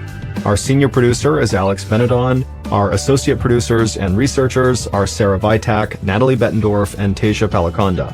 Fact-checking was done by Sheila Patterson. For Ballen Studios, our producer is Alyssa Tomanang. Our head of production is Zach Levitt. Executive producers are myself, Mr. Ballen, and Nick Witters. For Wondery, senior managing producer is Ryan Lohr. Our head of sound is Marcelino Villapondo. Our producer is Julie Magruder. Senior producers are Loredana Polivoda, Dave Schilling, and Matt Olmos. Our executive producers are Aaron O'Flaherty and Marshall Louie for Wondery.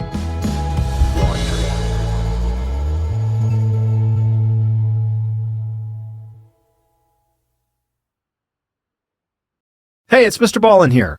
If you're a fan of the strange, dark, and mysterious, then you should check out my other podcast, MrBallen's Medical Mysteries. Each week, I dive into some of the most bizarre, mind-bending medical stories you've ever heard. Cases that leave doctors scratching their heads, miraculous recoveries that defy logic, and strange medical mishaps that seem too wild to be real. These stories are more than just eerie. They are a reminder of how unpredictable and sometimes terrifying life can be. Up next is one of my recent favorites from the series. Whether you're new to MrBallen's Medical Mysteries or a longtime listener, I think you'll find it just as captivating as I did. If you like this content, make sure to follow MrBallen's Medical Mysteries on Amazon Music or wherever you get your podcasts. We put out new episodes every week, and each one dives into a bizarre, mind-bending medical mystery that will leave you questioning what you thought you knew about the human body.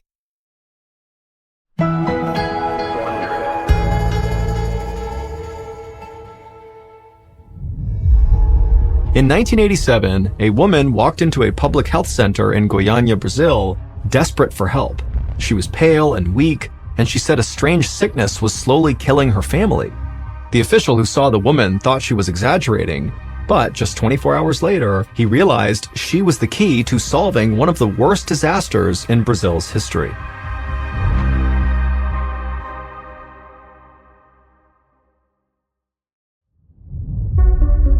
From Ballen Studios and Wondery, I'm Mr. Ballen, and this is Mr. Ballen's Medical Mysteries, where every week we will explore a new baffling mystery originating from the one place we all can't escape, our own bodies. If you enjoy stories like this, please sign the follow button up for a cannonball competition in the Limpopo River.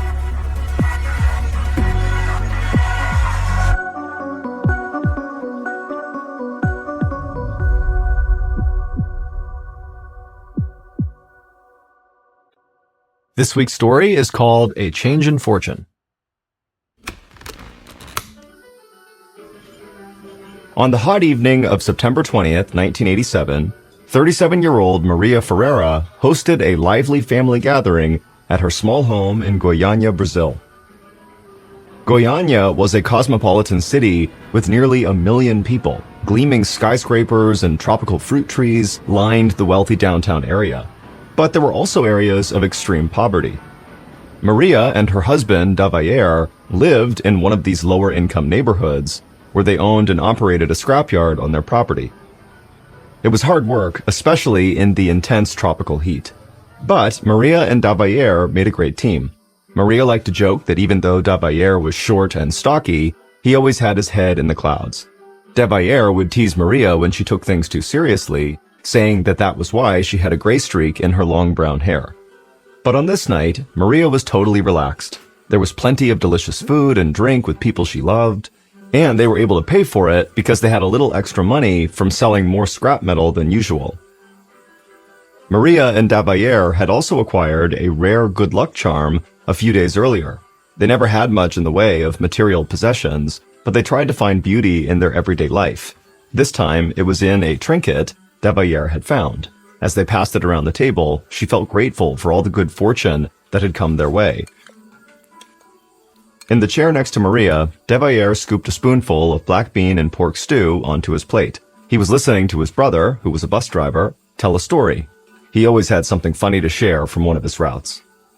Davayer's other brother, Ivo, was there as well with his wife and their 6-year-old daughter, Lei Ji. The little girl's big brown eyes and joyful laugh filled Maria with love. Lei Ji was the closest thing she had had to a daughter since she didn't have any children of her own. It was the perfect night, and that called for a toast. Once everyone refilled their glasses, Maria raised hers in the air and thanked her family for coming. They all cheered and drank to the future. Later, after everyone left, Davayer went into the garage to finish up some work. As Maria washed coffee cups and put away plates, she could hear thunder in the distance.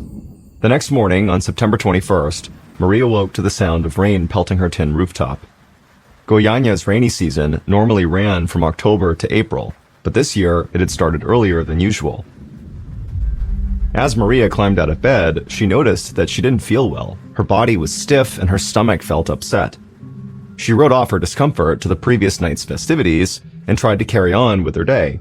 But as time passed, Maria was starting to feel increasingly sick until finally, after a few hours, she started violently vomiting. Now, the pain in Maria's stomach was so bad that she decided she needed to see a doctor right away. She slowly got dressed and walked out to tell Davayer. Maria found him working in the scrapyard. It was cluttered with old refrigerators, large pieces of sheet metal, and disassembled machines. Davayer offered to take her, but she said she didn't want to distract him from his work, so she told him she could get there on her own. Maria took a bus to a nearby hospital and was able to see a doctor right away. After the doctor examined her, he said everything was fine. She must be having an allergic reaction to something she ate. Maria was relieved it wasn't something more serious. She found it hard to believe she could be this sick from food she was used to eating, but the doctor reassured her and said to go home and rest and she would feel better soon. But that evening, Maria still felt just as sick. She called her mom, who lived in a neighboring town, and asked her to come stay for a few days. Maria's mother took a bus there right away, and once she got there, she did her best to nurse her daughter back to health, feeding her broth and herbs, but whatever Maria had caught, it just wasn't going away. Even worse, Maria's mother soon started to feel sick too, with the same symptoms of fever and upset stomach that Maria had. So 2 days later, Maria's mom had to return back to her home to rest and recuperate as well. Maria was confused. If she was suffering from a food allergy like the doctor thought, why would her mom have gotten sick too? So now she thought maybe she'd come down with the flu and her mother had just caught it from her. So when her brother-in-law, Ivo, stopped by the house on September 24th, Maria tried to keep her distance from him. She'd been sick for 4 days and didn't want to risk passing anything on. Ivo didn't stay long at Maria and Devair's house, and soon he got back to his own home right in time for lunch. His wife had put out some egg sandwiches, and after Ivo and his wife had sat down to eat, they called in their daughter, Leiji, to come join them. But Leiji was having too much fun playing with her dolls, her glitter, and her coloring books. Finally, Leiji did abandon her toys and took her seat at the table with her parents. But just 10 minutes after eating, Leiji threw up. Then, later that afternoon, Ivo and his wife got sick too. At first, they thought it was the eggs they had for lunch, but Ivo soon realized this wasn't just a case of food poisoning. It seemed like almost everyone who had gone to the Ferreira household recently was getting sick. And by now, that included Devair, who was feeling nauseous, as well as his mother, who had come by to visit. The list grew to include 2 of Devair's brothers and a handful of their children. The sickness had even spread to several of the neighbors who had visited with Maria and Devair. 2 of Devair's scrapyard employees had also become ill, all in the span of a week. When Maria found out about the growing number of people who were getting sick, she was horrified, and she became even more afraid when she noticed something else very disturbing. There were these red lesions that were showing up on her skin that were painful to the touch. By September 27th, nearly a week after first getting sick, Maria's stomach pain was unbearable. As she lay curled up in bed listening to the rain falling outside, she thought back to that last night she felt healthy. It was the same night she had hosted the big family gathering. Maria tried to remember everything she had done that night. Then she realized something. There was only one thing that everyone who had gotten sick over the last 10 days had in common. Maria could barely move, but she knew what she had to do next. If she didn't get to the bottom of this mystery, her whole family could be in serious danger. And so, on the next morning, she willed herself out of bed and slowly managed to get dressed. Then she gathered the evidence she needed in a cloth sack. Maria knew where she wanted to take it, and it wasn't to the hospital where she'd been before. She was going somewhere that had the authority to help her. The only issue was, she needed someone to go with her. She was too exhausted to make the trip on her own. Devair wasn't feeling well enough to go with her, so she asked another scrapyard employee to accompany her. Maria let the young man carry the bag she'd packed. She was so weak she could barely keep moving. Just down the street, they boarded a crowded bus, and about a half hour later, they got off near an office called the Vigilancia Sanitaria. This was a public health agency that regulated pharmaceuticals, food products, and sanitary conditions. It was basically the Brazilian equivalent of the Food and Drug Administration in the United States. Maria thought that if anybody could figure out what was making her and her family so sick, it would be someone at this agency.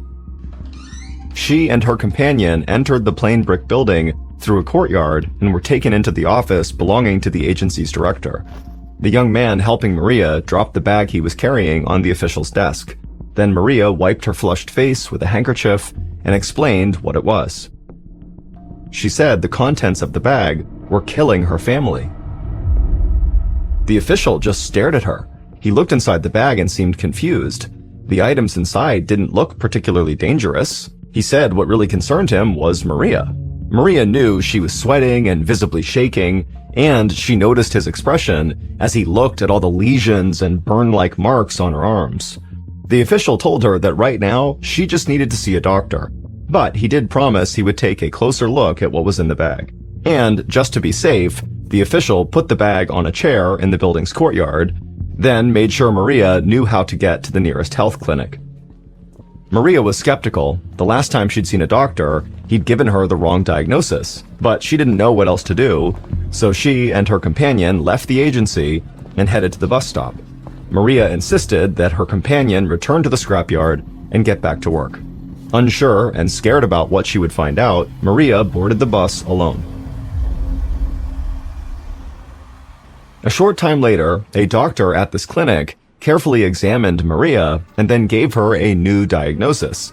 He said she was right. She was not experiencing an allergic reaction or food poisoning. What she had was a tropical disease, and her family and friends who were sick probably had it too.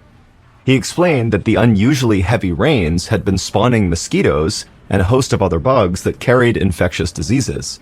A virus like dengue or Zika would explain her symptoms, including the burn-like lesions she'd developed. The doctor assured Maria that this was all very manageable and that everything would be okay. Then he arranged to have her transported to the Tropical Diseases Hospital for specialized treatment. Maria's unease lightened, and she even managed a weak smile. She finally had a real explanation for what was happening to her and her family. It was a relief to think that the bag she had left at the health agency didn't actually have anything to do with a tropical virus. Less than an hour later, Maria arrived at the Tropical Diseases Hospital. As a doctor took her vitals, she asked if he knew what type of virus was going around.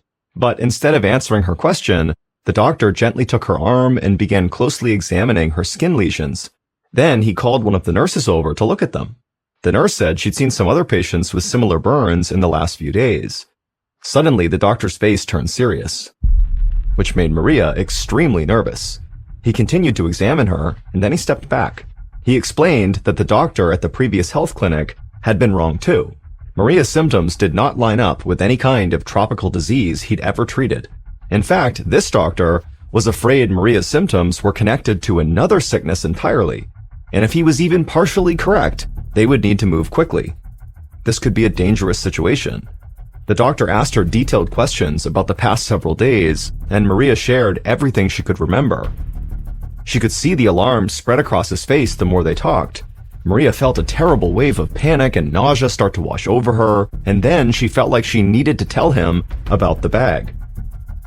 So she explained that she had brought this bag and left it at the public health agency in hopes that they would analyze it. As soon as she said this, the doctor quickly excused himself and ran as fast as he could to the phone. He called a physician at the state's Department of the Environment. He tried to hide the rising panic in his voice as he explained the urgency of the situation and that action needed to be taken immediately. Both doctors agreed that the bag Maria brought to the public health office had to be examined as soon as possible to prevent the spread of what was making everyone sick. The doctor at the Department of the Environment knew a specialist named Walter Ferreira. Dr. Ferreira, who had no relation to Maria and her family, would be able to properly analyze the bag's contents. But because it was late in the evening, they wouldn't be able to contact him until the next day. Early the next morning, Dr. Ferreira was getting dressed when his phone rang. It was the doctor from the Department of the Environment calling. Dr. Ferreira paced anxiously as he learned what was going on. There was a huge crisis taking place in Goiânia, and he needed to act quickly. He scribbled down the address to the public health office where the bag was, and then ran out the door and went to a nearby office to grab some equipment. He hoped his colleague at the Department of the Environment was wrong about everything, because if he wasn't, that meant thousands of lives were now in danger.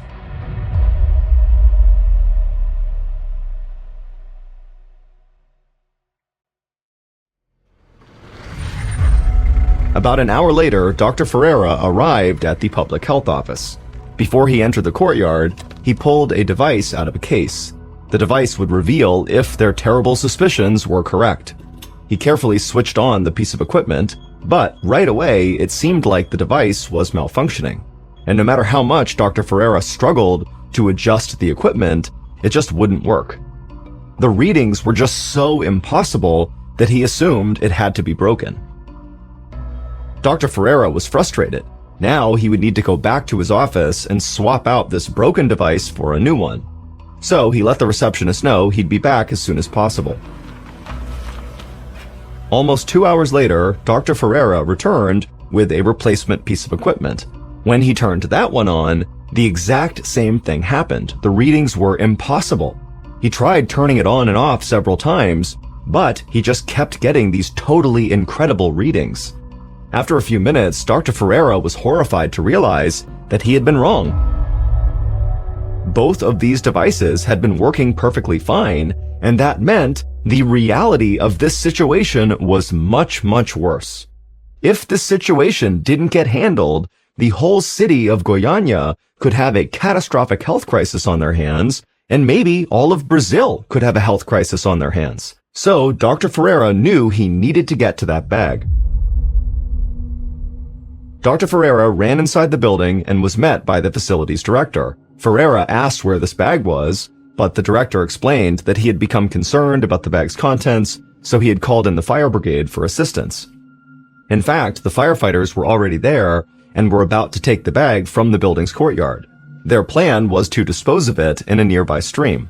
Dr. Ferreira ran into the courtyard and saw a group of firefighters surrounding the bag. He yelled for them to stop, and that if they threw it in the water, it would trigger a horrific disaster.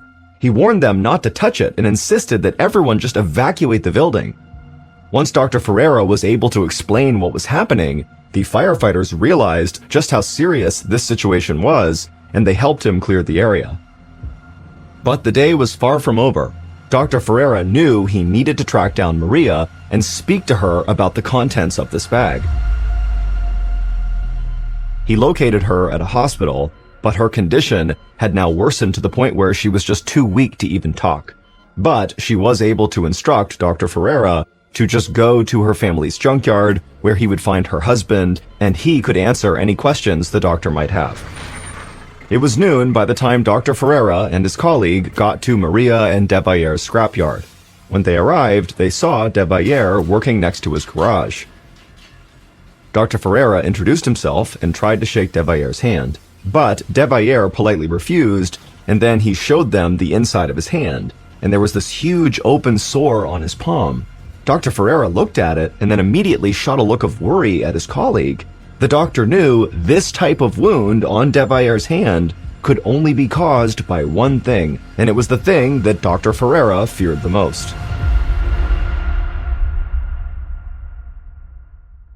Devair told them that this whole situation began 11 days earlier on September 18th. That morning, around 10 a.m., a young man had stopped by their scrapyard and told him about some scrap metal he'd found and wanted to sell. He had never seen anything like it and thought it was valuable. Devair said he was interested and told the young man to bring it over.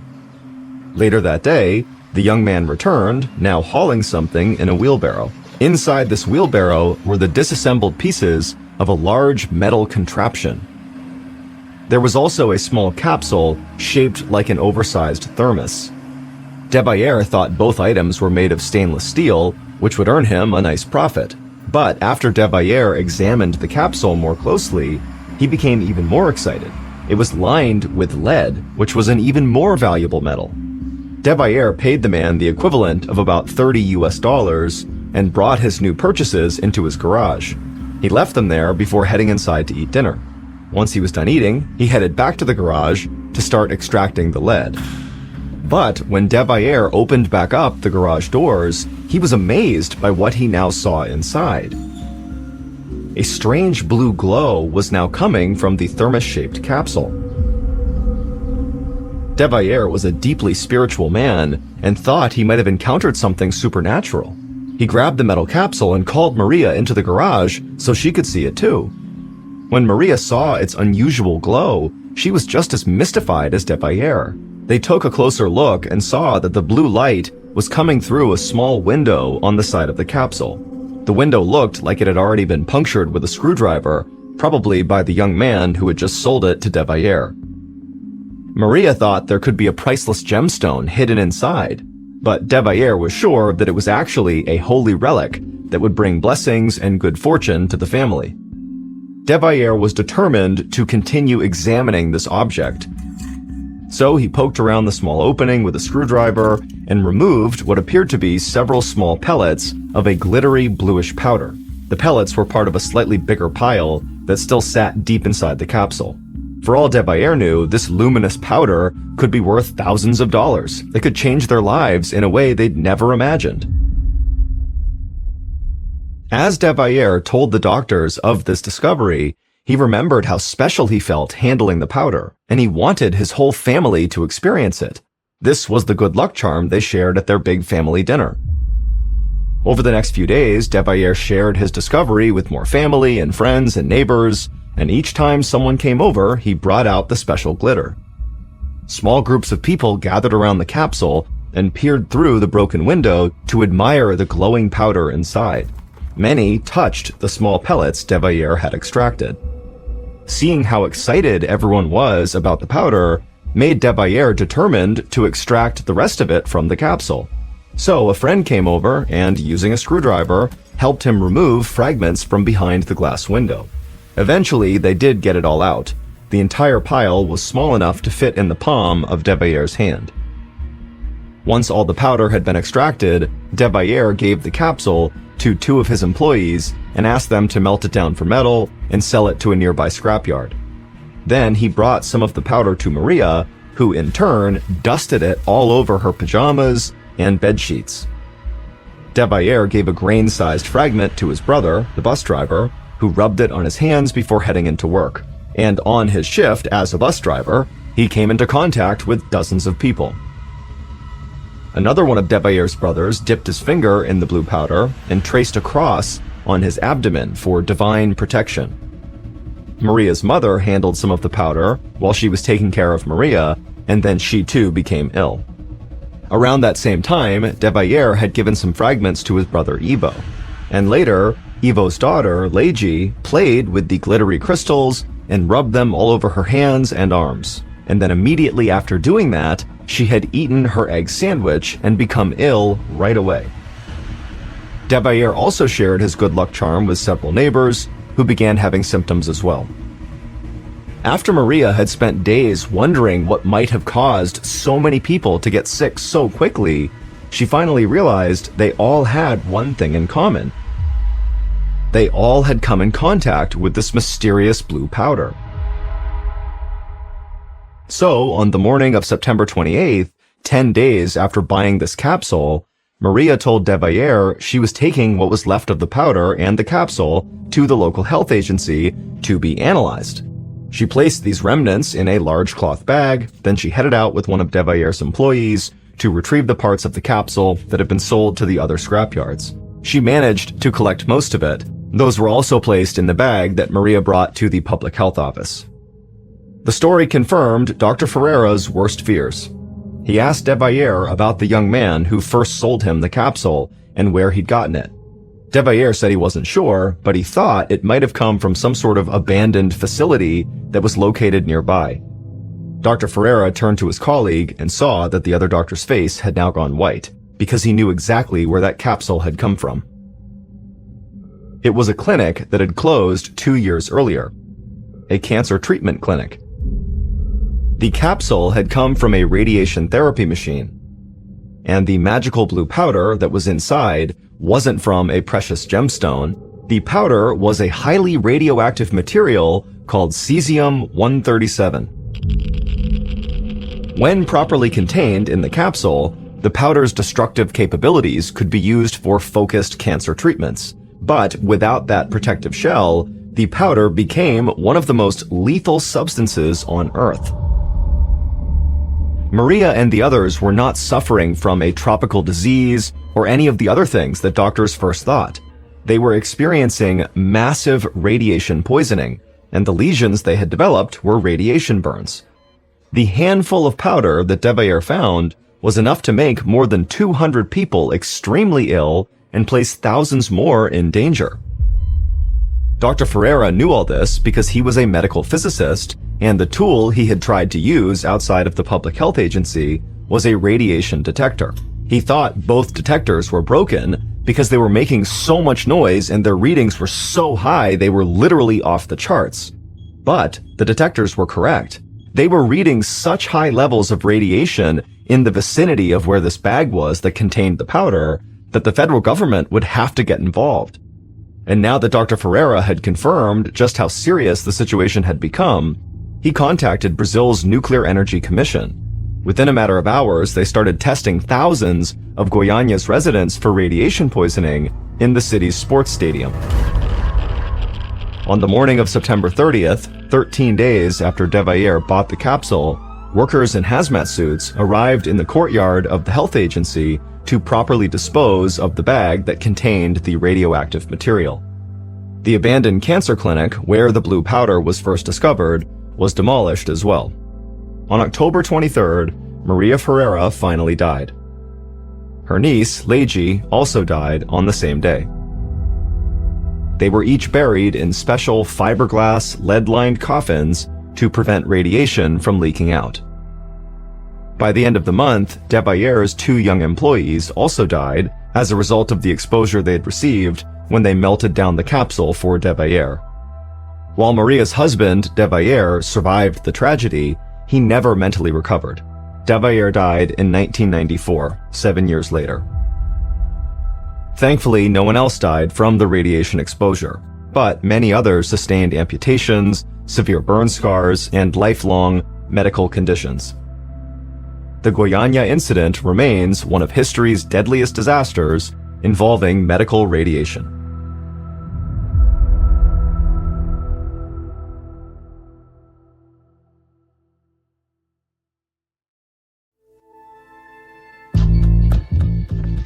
From Ballen Studios and Wondery, this is MrBallen's Medical Mysteries, hosted by me, Mr. Ballen. A quick reminder, the content in this episode is not intended to be a substitute for professional medical advice, diagnosis, or treatment. This episode was written by Lauren DeLille. Our editor is Heather Dundas. Sound design is by Matthew Chilelli. Coordinating producer is Sophia Martins. Our senior producer is Alex Benedon. Our associate producers and researchers are Sarah Vitak and Natalie Bettendorf. Fact-checking was done by Sheila Patterson. For Ballen Studios, our producer is Alyssa Tomanang. Our head of production is Zach Levitt. Executive producers are myself, Mr. Ballen, and Nick Witters. For Wondery, senior managing producer is Ryan Lohr.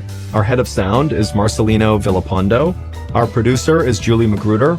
Senior producers are Loredana Polivoda, Dave Schilling, and Matt Olmos. Our executive producers are Aaron O'Flaherty and Marshall Louie for Wondery.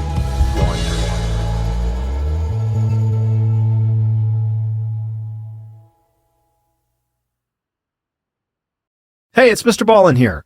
If you're a fan of the strange, dark, and mysterious, then you should check out my other podcast, MrBallen's Medical Mysteries. Each week, I dive into some of the most bizarre, mind-bending medical stories you've ever heard. Cases that leave doctors scratching their heads, miraculous recoveries that defy logic, and strange medical mishaps that seem too wild to be real.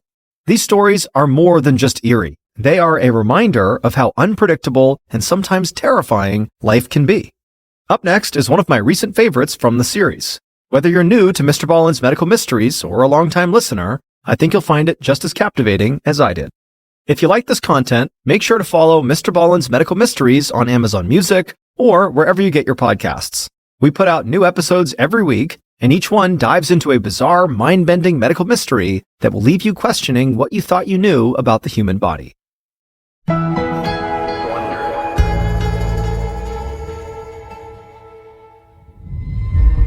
Early one morning, a concerned mother sat beside her young son inside of a hospital room. He was lying in the bed, curled into a ball, and he was drenched with sweat, and he was clutching his stomach. His doctors couldn't figure out what was wrong with him, and until they did, they couldn't cure him. For now, all they could do was keep the boy hydrated and hope for a breakthrough. But, judging from how miserable her son looked, it didn't seem like the doctors were helping at all. The mother was starting to get worried that her little boy's life was in danger. The mother stood up to call the nurse when all of a sudden she felt dizzy and lightheaded. She sat back down and realized she was starting to sweat. A lot.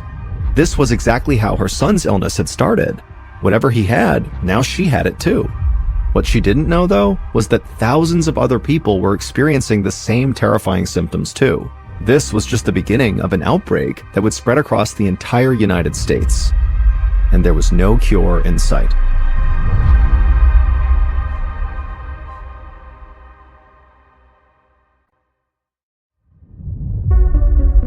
From Ballen Studios and Wondery, I'm Mr. Ballen, and this is MrBallen's Medical Mysteries. where every week we will explore a new, baffling mystery originating from the one place we all can't escape, our own bodies. If you like today's story, please offer to detail the follow button's car, but be sure to hide a slightly open can of tuna under their front seat.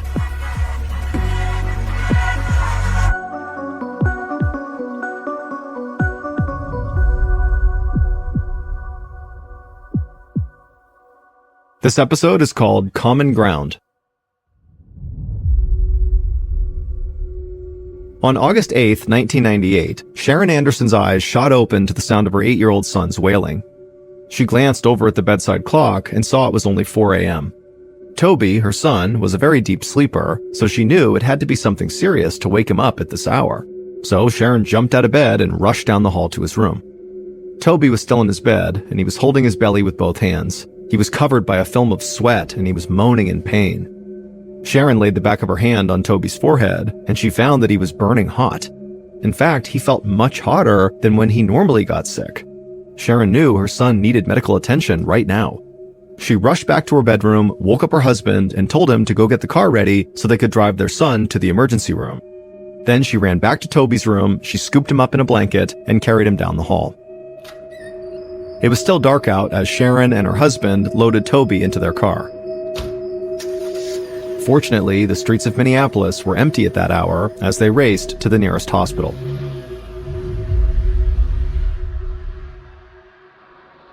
Attending physician Dr. Jean Miller was just starting her shift when her office intercom buzzed and a voice announced that an 8-year-old boy named Toby had just been wheeled into the ER. His mother, Sharon, said Toby had been feverish for hours and was throwing up. Dr. Miller jumped up from her desk and dashed down the hall to the emergency room. She found Toby lying in bed, his eyes half open and his skin drained of color, while his pajamas were dark with sweat.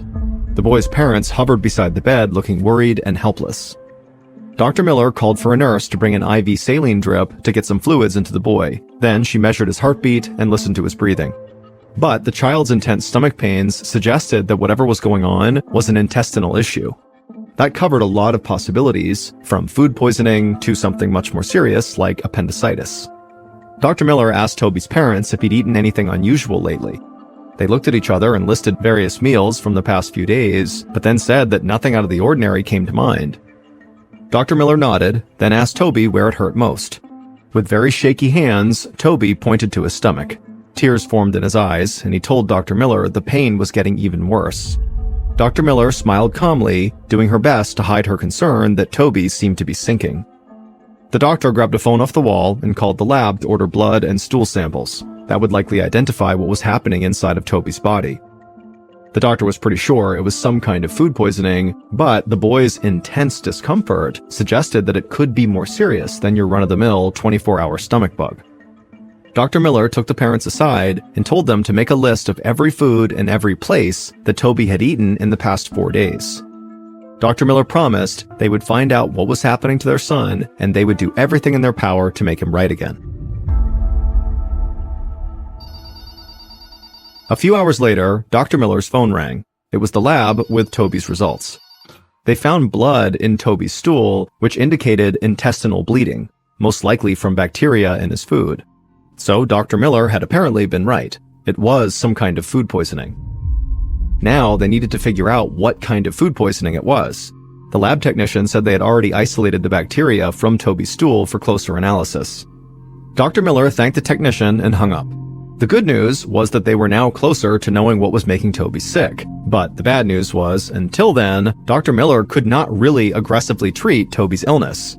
For many bacterial infections, the best treatment is antibiotics, but with certain strains of bacteria, such as highly toxic strains of E. coli, antibiotics can actually make the patient sicker or even kill them. So for now, all Dr. Miller could do was keep Toby's fever down with medication and his dehydration at bay with an IV drip. Dr. Miller checked in with Toby's parents and told them to get some rest and that she would be back at the hospital first thing in the morning. Then the doctor left the room and went to the night nurse and told her to please contact her at home if anything changed with Toby. The next morning, Dr. Miller had just sat down behind her desk with a mug of coffee when a nurse knocked on the door and poked her head in. She said there was a new arrival to the ER, a 4-year-old girl named Peyton Egger. She had a sweltering 104-degree fever, and her mother said she'd been vomiting on and off for 12 hours with repeated bouts of diarrhea. Dr. Miller's mind raced as she followed the nurse down to the emergency department. White curtains were drawn all around a gurney that had just been wheeled in. Little Peyton was lying on the gurney, drenched in sweat. Her face was drained of color, and she was struggling to keep her eyes open, and her parents stood to the side, clutching each other nervously. Dr. Miller immediately ordered the nurses to hook Peyton up to an IV drip while she checked the girl's vitals. Peyton's pulse was weak, and her blood pressure was dropping. Dr. Miller worried she might be going into shock, which could cause her organs to shut down. Dr. Miller realized that Peyton's symptoms were very similar to Toby's, so much so that she wondered if both kids had caught the same infection.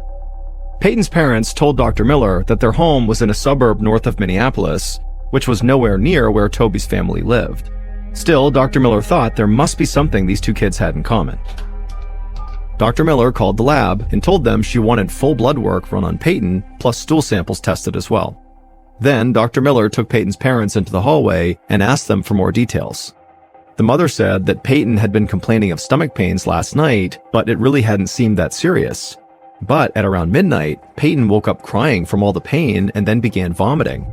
After that, she kept vomiting nearly every hour and had several episodes of severe diarrhea. Then her temperature started spiking. By dawn, the parents said it was clear that whatever this was, it was only getting worse. So her parents had rushed her to the hospital. Dr. Miller said they had done the right thing. Peyton would be safe here. For now, the best thing they could do was just stay calm and wait. But that was advice Dr. Miller found easier to give than to practice. As Dr. Miller stepped out of Peyton's room and headed back to her office, a nurse hurried up to her and said the lab had been trying to reach her. Toby's new results were in. The boy was infected with a bacteria called Shigella. Finally, Dr. Miller knew what she was up against. Shigella attacks the digestive system, causing inflammation and bleeding within 12 to 48 hours after eating food contaminated with the bacteria. Toby had all of the classic symptoms: fever, abdominal pain, nausea, diarrhea. Dr. Miller knew that if untreated, Shigella could send Toby into shock, which often leads to organ failure and occasionally even death. But at the same time, Dr. Miller was relieved. Although Shigella was obviously serious, it could be defeated with antibiotics, so she could finally start treating Toby. Dr. Miller told the attending nurse to prepare antibiotics for Toby and begin administering them as soon as they were ready. Then Dr. Miller rushed to Toby's room to give his parents the news. The boy was lying in his hospital bed with his eyes half open. His mother sat in a chair next to the bed, holding her son's hand and looking flushed and exhausted. Dr. Miller asked Toby's parents to step outside with her so she could explain what was going on. But when Toby's mother tried to stand up, she wobbled and had to sit back down. She admitted she had not been feeling well since she woke up that morning. She said she even vomited a couple of times. Dr. Miller told Toby's mother to stay seated while she called for a nurse to prepare a bed for her. The doctor told her it was entirely possible that she was also now infected with Shigella, which was the bacteria that they had just discovered her son was infected with. After all, Shigella is so contagious that it can be passed in a handshake if someone who touched the bacteria didn't wash their hands well enough. As soon as Dr. Miller had settled Toby's mother into her own hospital bed, a receptionist waved the doctor down. It was the lab calling again. They had the results for Dr. Miller's other young patient, Peyton. She had Shigella too. Dr. Miller put down the phone. First Toby, then maybe Toby's mother, and now Peyton? Suddenly, Dr. Miller felt like she had an outbreak on her hands. And given how easily Shigella is transmitted, there were likely dozens more people out there suffering symptoms at home, and every one of those cases could make more people sick. Suddenly, Dr. Miller had a lot of calls to make.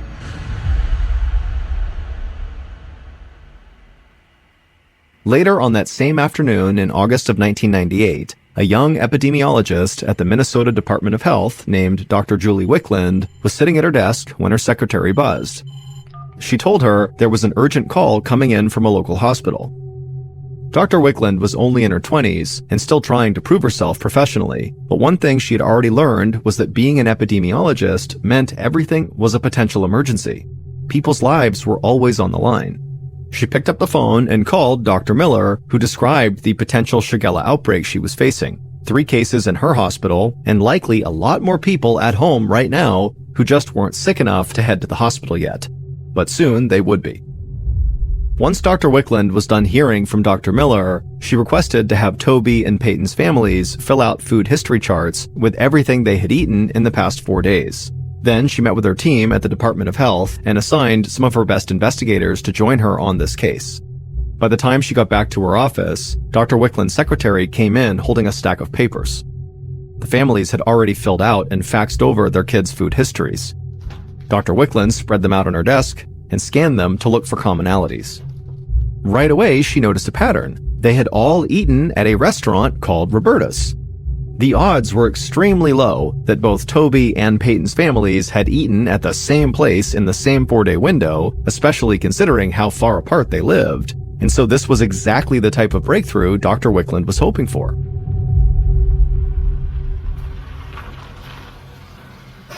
An hour later, Dr. Wickland and 2 other health officials stepped out of a dark sedan in front of the restaurant Roberta's, a modest neighborhood eatery. The manager was waiting for them by the entrance, looking very tense. The restaurant was temporarily closed for the rest of the day so that Dr. Wickland and her team could go and conduct their investigation there. Dr. Wickland needed to inspect every aspect of the restaurant's food handling for possible sources of contamination, such as spoiled food or dirty water. Dr. Wickland assigned 1 investigator to record the temperatures inside the refrigerators and freezers, while another investigator took water samples from all the sinks and taps. Then Dr. Wickland studied every step in the food's journey to the table, from the delivery area to the storage room to the food prep stations. The overall layout at Roberta's met safety standards, but Dr. Wickland knew how elusive Shigella could be. Shigella can show up almost anywhere and then can be spread by the people who are simply preparing the food. Dr. Wickland told the manager she needed to interview the entire staff. And so once the staff was gathered in the dining room, Dr. Wickland circled the room, asking each employee questions about their recent health and also their daily kitchen routine. Several members of the staff admitted to Dr. Wickland that they had not been feeling very good lately. Some had even been feverish and suffering pretty severe abdominal pains. It sounded worryingly similar to what Toby and Toby's mother and Peyton were all experiencing. Dr. Wickland then made copies of the restaurant's reservation list and credit card receipts from the past 4 days. Flipping through the pages, she estimated at least 400 people had eaten at Roberta's within a few days of when Dr. Miller's patients had eaten there.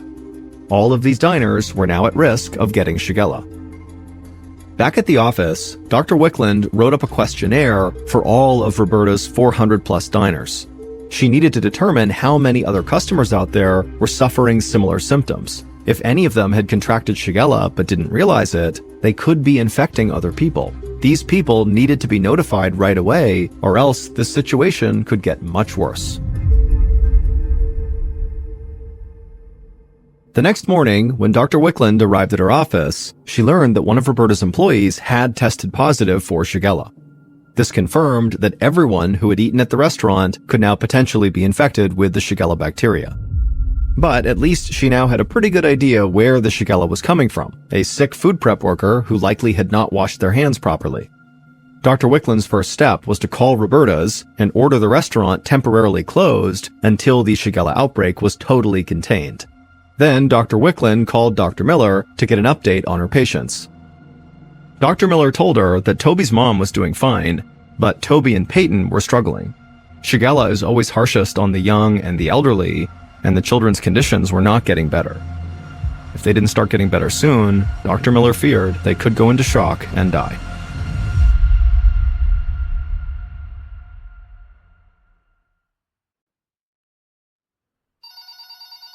Early the next day, Dr. Wickland's phone rang with new results from the lab.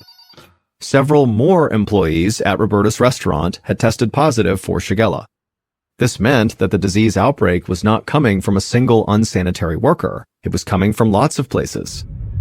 Dr. Wickland got a fresh cup of coffee and then sat down at her desk to begin studying the first wave of questionnaire results from Roberta's recent customers. And she was disturbed to see that a full half of the 400 diners reported experiencing symptoms that were consistent with Shigella. But as Dr. Wickland studied the responses, something about the data just didn't seem right. A large percentage of infected diners had eaten at Roberta's before any of the employees started to get sick. So it was unlikely that the employees were giving the infection to the customers. The workers were actually victims too. Dr. Wickland leaned back in her chair and took a deep, defeated breath. She now realized that she actually had no idea where all the Shigella cases were coming from. An hour later, the manager at Roberta's unlocked the restaurant door and let in Dr. Wickland. She told the team to put on gloves and start discarding every piece of food in the building. Nothing could be saved. Roberta's manager was happy to comply, and Dr. Wickland told him the business could reopen once all the food had been thrown away and the entire restaurant professionally cleaned. They couldn't afford to take any chances. Dr. Wickland pulled a bin of produce off a shelf and dumped it in the trash. The Shigella was somewhere under this roof, and Dr. Wickland was not going to let it slip past her. Dr. Wickland returned to her office at the Department of Health to find a report sitting on her desk. Her heart sank. It was the details of another case of Shigella, this time north of Minneapolis. A 33-year-old woman had been rushed to a hospital after hours of vomiting, fever, and diarrhea.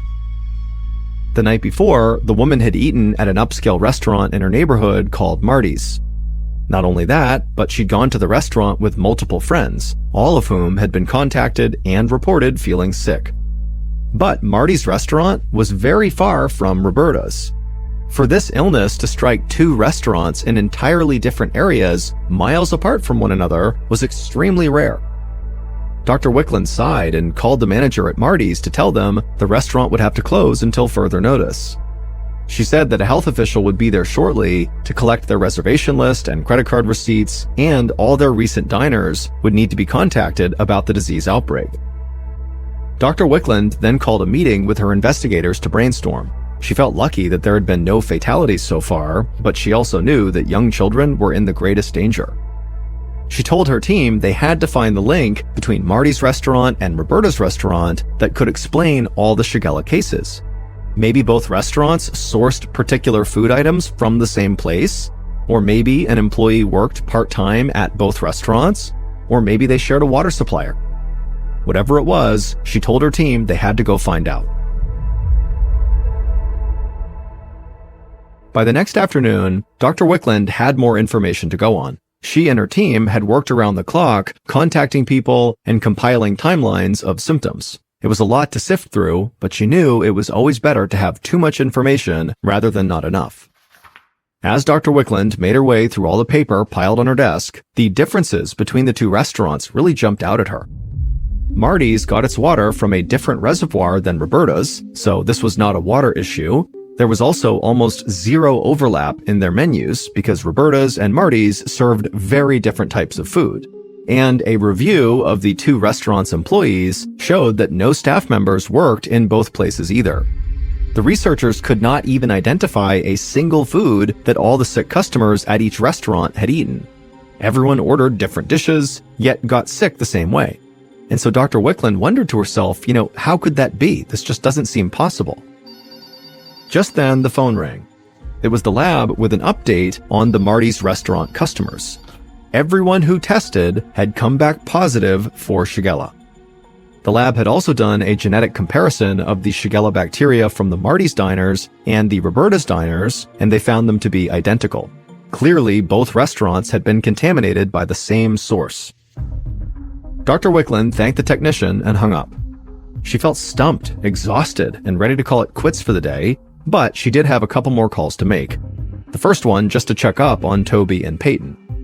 On the other end of the line, Dr. Miller sounded equally exhausted. She said Toby was still bedridden because his body was not responding to the antibiotics. He was now faced with a painful and slow recovery. Little Peyton Egger was even worse. Dr. Miller had nurses monitoring her around the clock, but her family was obviously worried sick. Dr. Wickland thanked her for the update, then she hung up and scrolled through her Rolodex until she found the United States Centers for Disease Control. This outbreak was clearly not settling down the way Dr. Wickland hoped it would, and so it was time to call in reinforcements.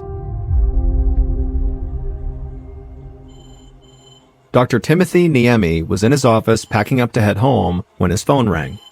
He considered letting it go to voicemail, but his position as an epidemic intelligence officer at the Centers for Disease Control and Prevention had taught him the danger of missing an emergency call.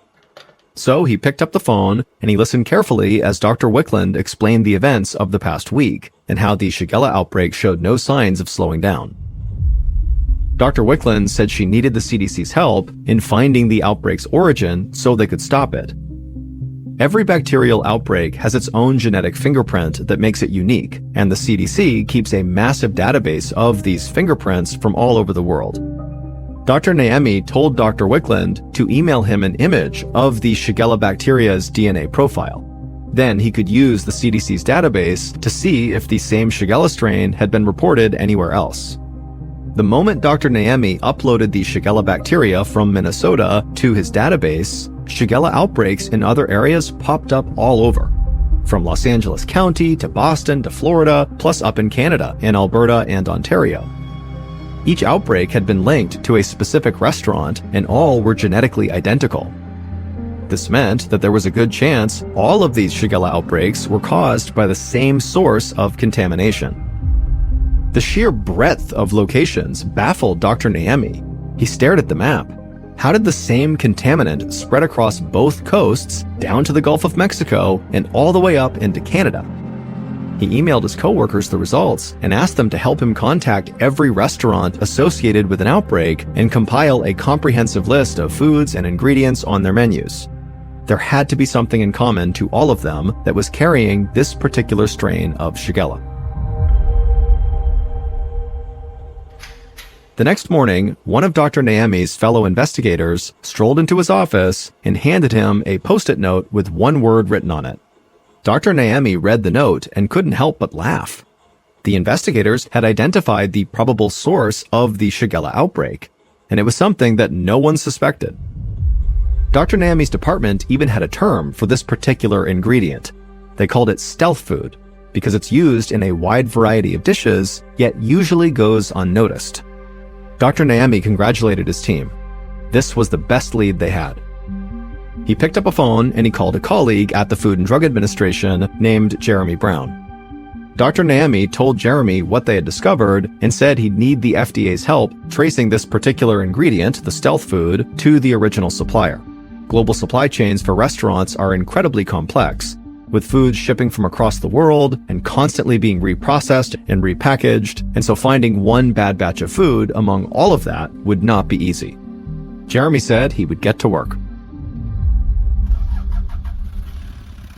A few days later, Jeremy rode in a Jeep through Ensenada, Mexico. At first, the countryside was dry and dusty, but as they curved over a hillside, suddenly everything turned green. For miles into the distance, Jeremy saw nothing but crops in organized rows. Finally, they turned onto a dirt road and passed a sign that said the name of the farm, Valle Verde. The farmhand pointed out different fields of produce, including tomatoes, celery, cilantro, green onions, radishes, and lettuces, all watered by massive irrigation machines. But the biggest spread of all was an entire 55-acre parcel devoted to growing nothing but the stealth food Jeremy had come to investigate. And the stealth food was parsley.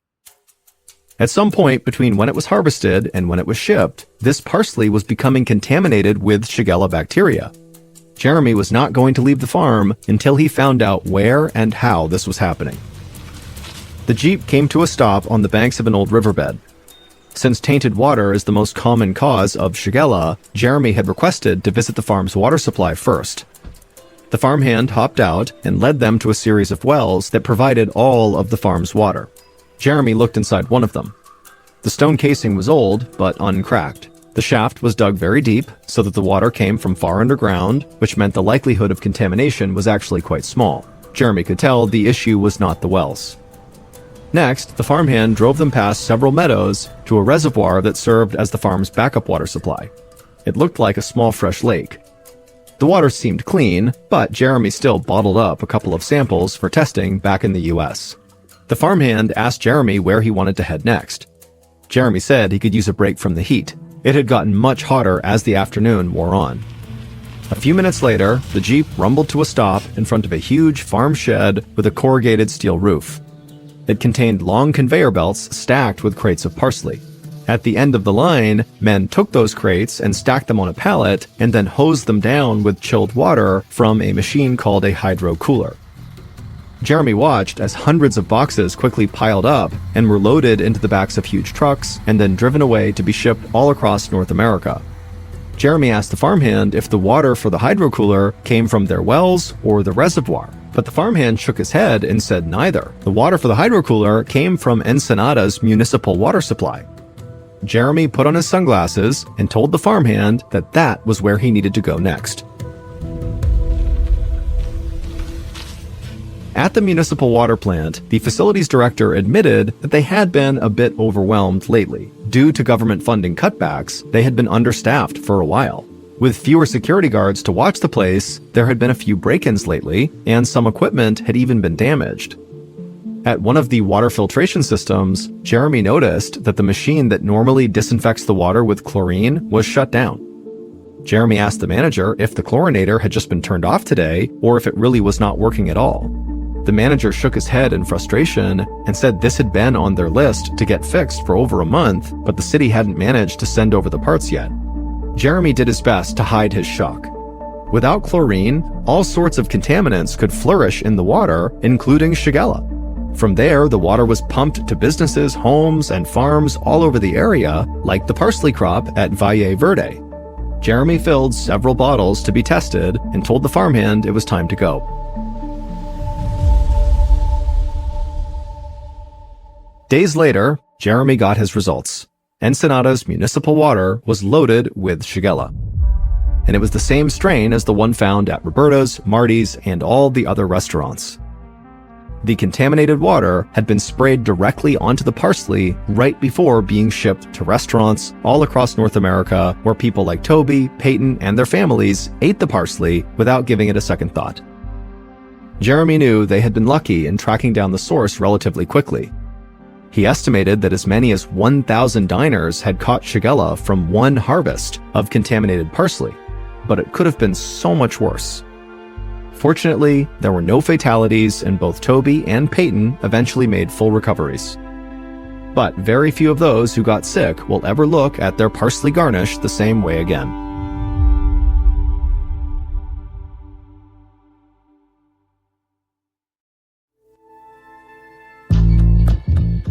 From Ballen Studios and Wondery, this is MrBallen's Medical Mysteries, hosted by me, Mr. Ballen. A quick note about our stories: we use aliases sometimes because we don't know the names of the real people in the story, and also, in most cases, we can't know exactly what was said, but everything is based on a lot of research. And a reminder, the content in this episode is not intended to be a substitute for professional medical advice, diagnosis, or treatment. This episode was written by Britt Brown. Our editor is Heather Dundas. Sound design is by Matthew Chaleli. Coordinating producer is Sophia Martins. Our senior producer is Alex Benedon. Our associate producers and researchers are Sarah Vitak and Teja Palakonda. Fact-checking was done by Sheila Patterson. For Ballen Studios, our head of production is Zach Levitt. Script editing is by Scott Allen and Evan Allen. Our coordinating producer is Matub Zaire. Executive producers are myself, Mr. Ballen, and Nick Witters. For Wondery, our head of sound is Marcelino Villapando. Senior producers are Loredana Palavoda and Dave Schilling. Senior managing producer is Ryan Lohr. Our executive producers are Aaron O'Flaherty and Marshall Louie for Wondery.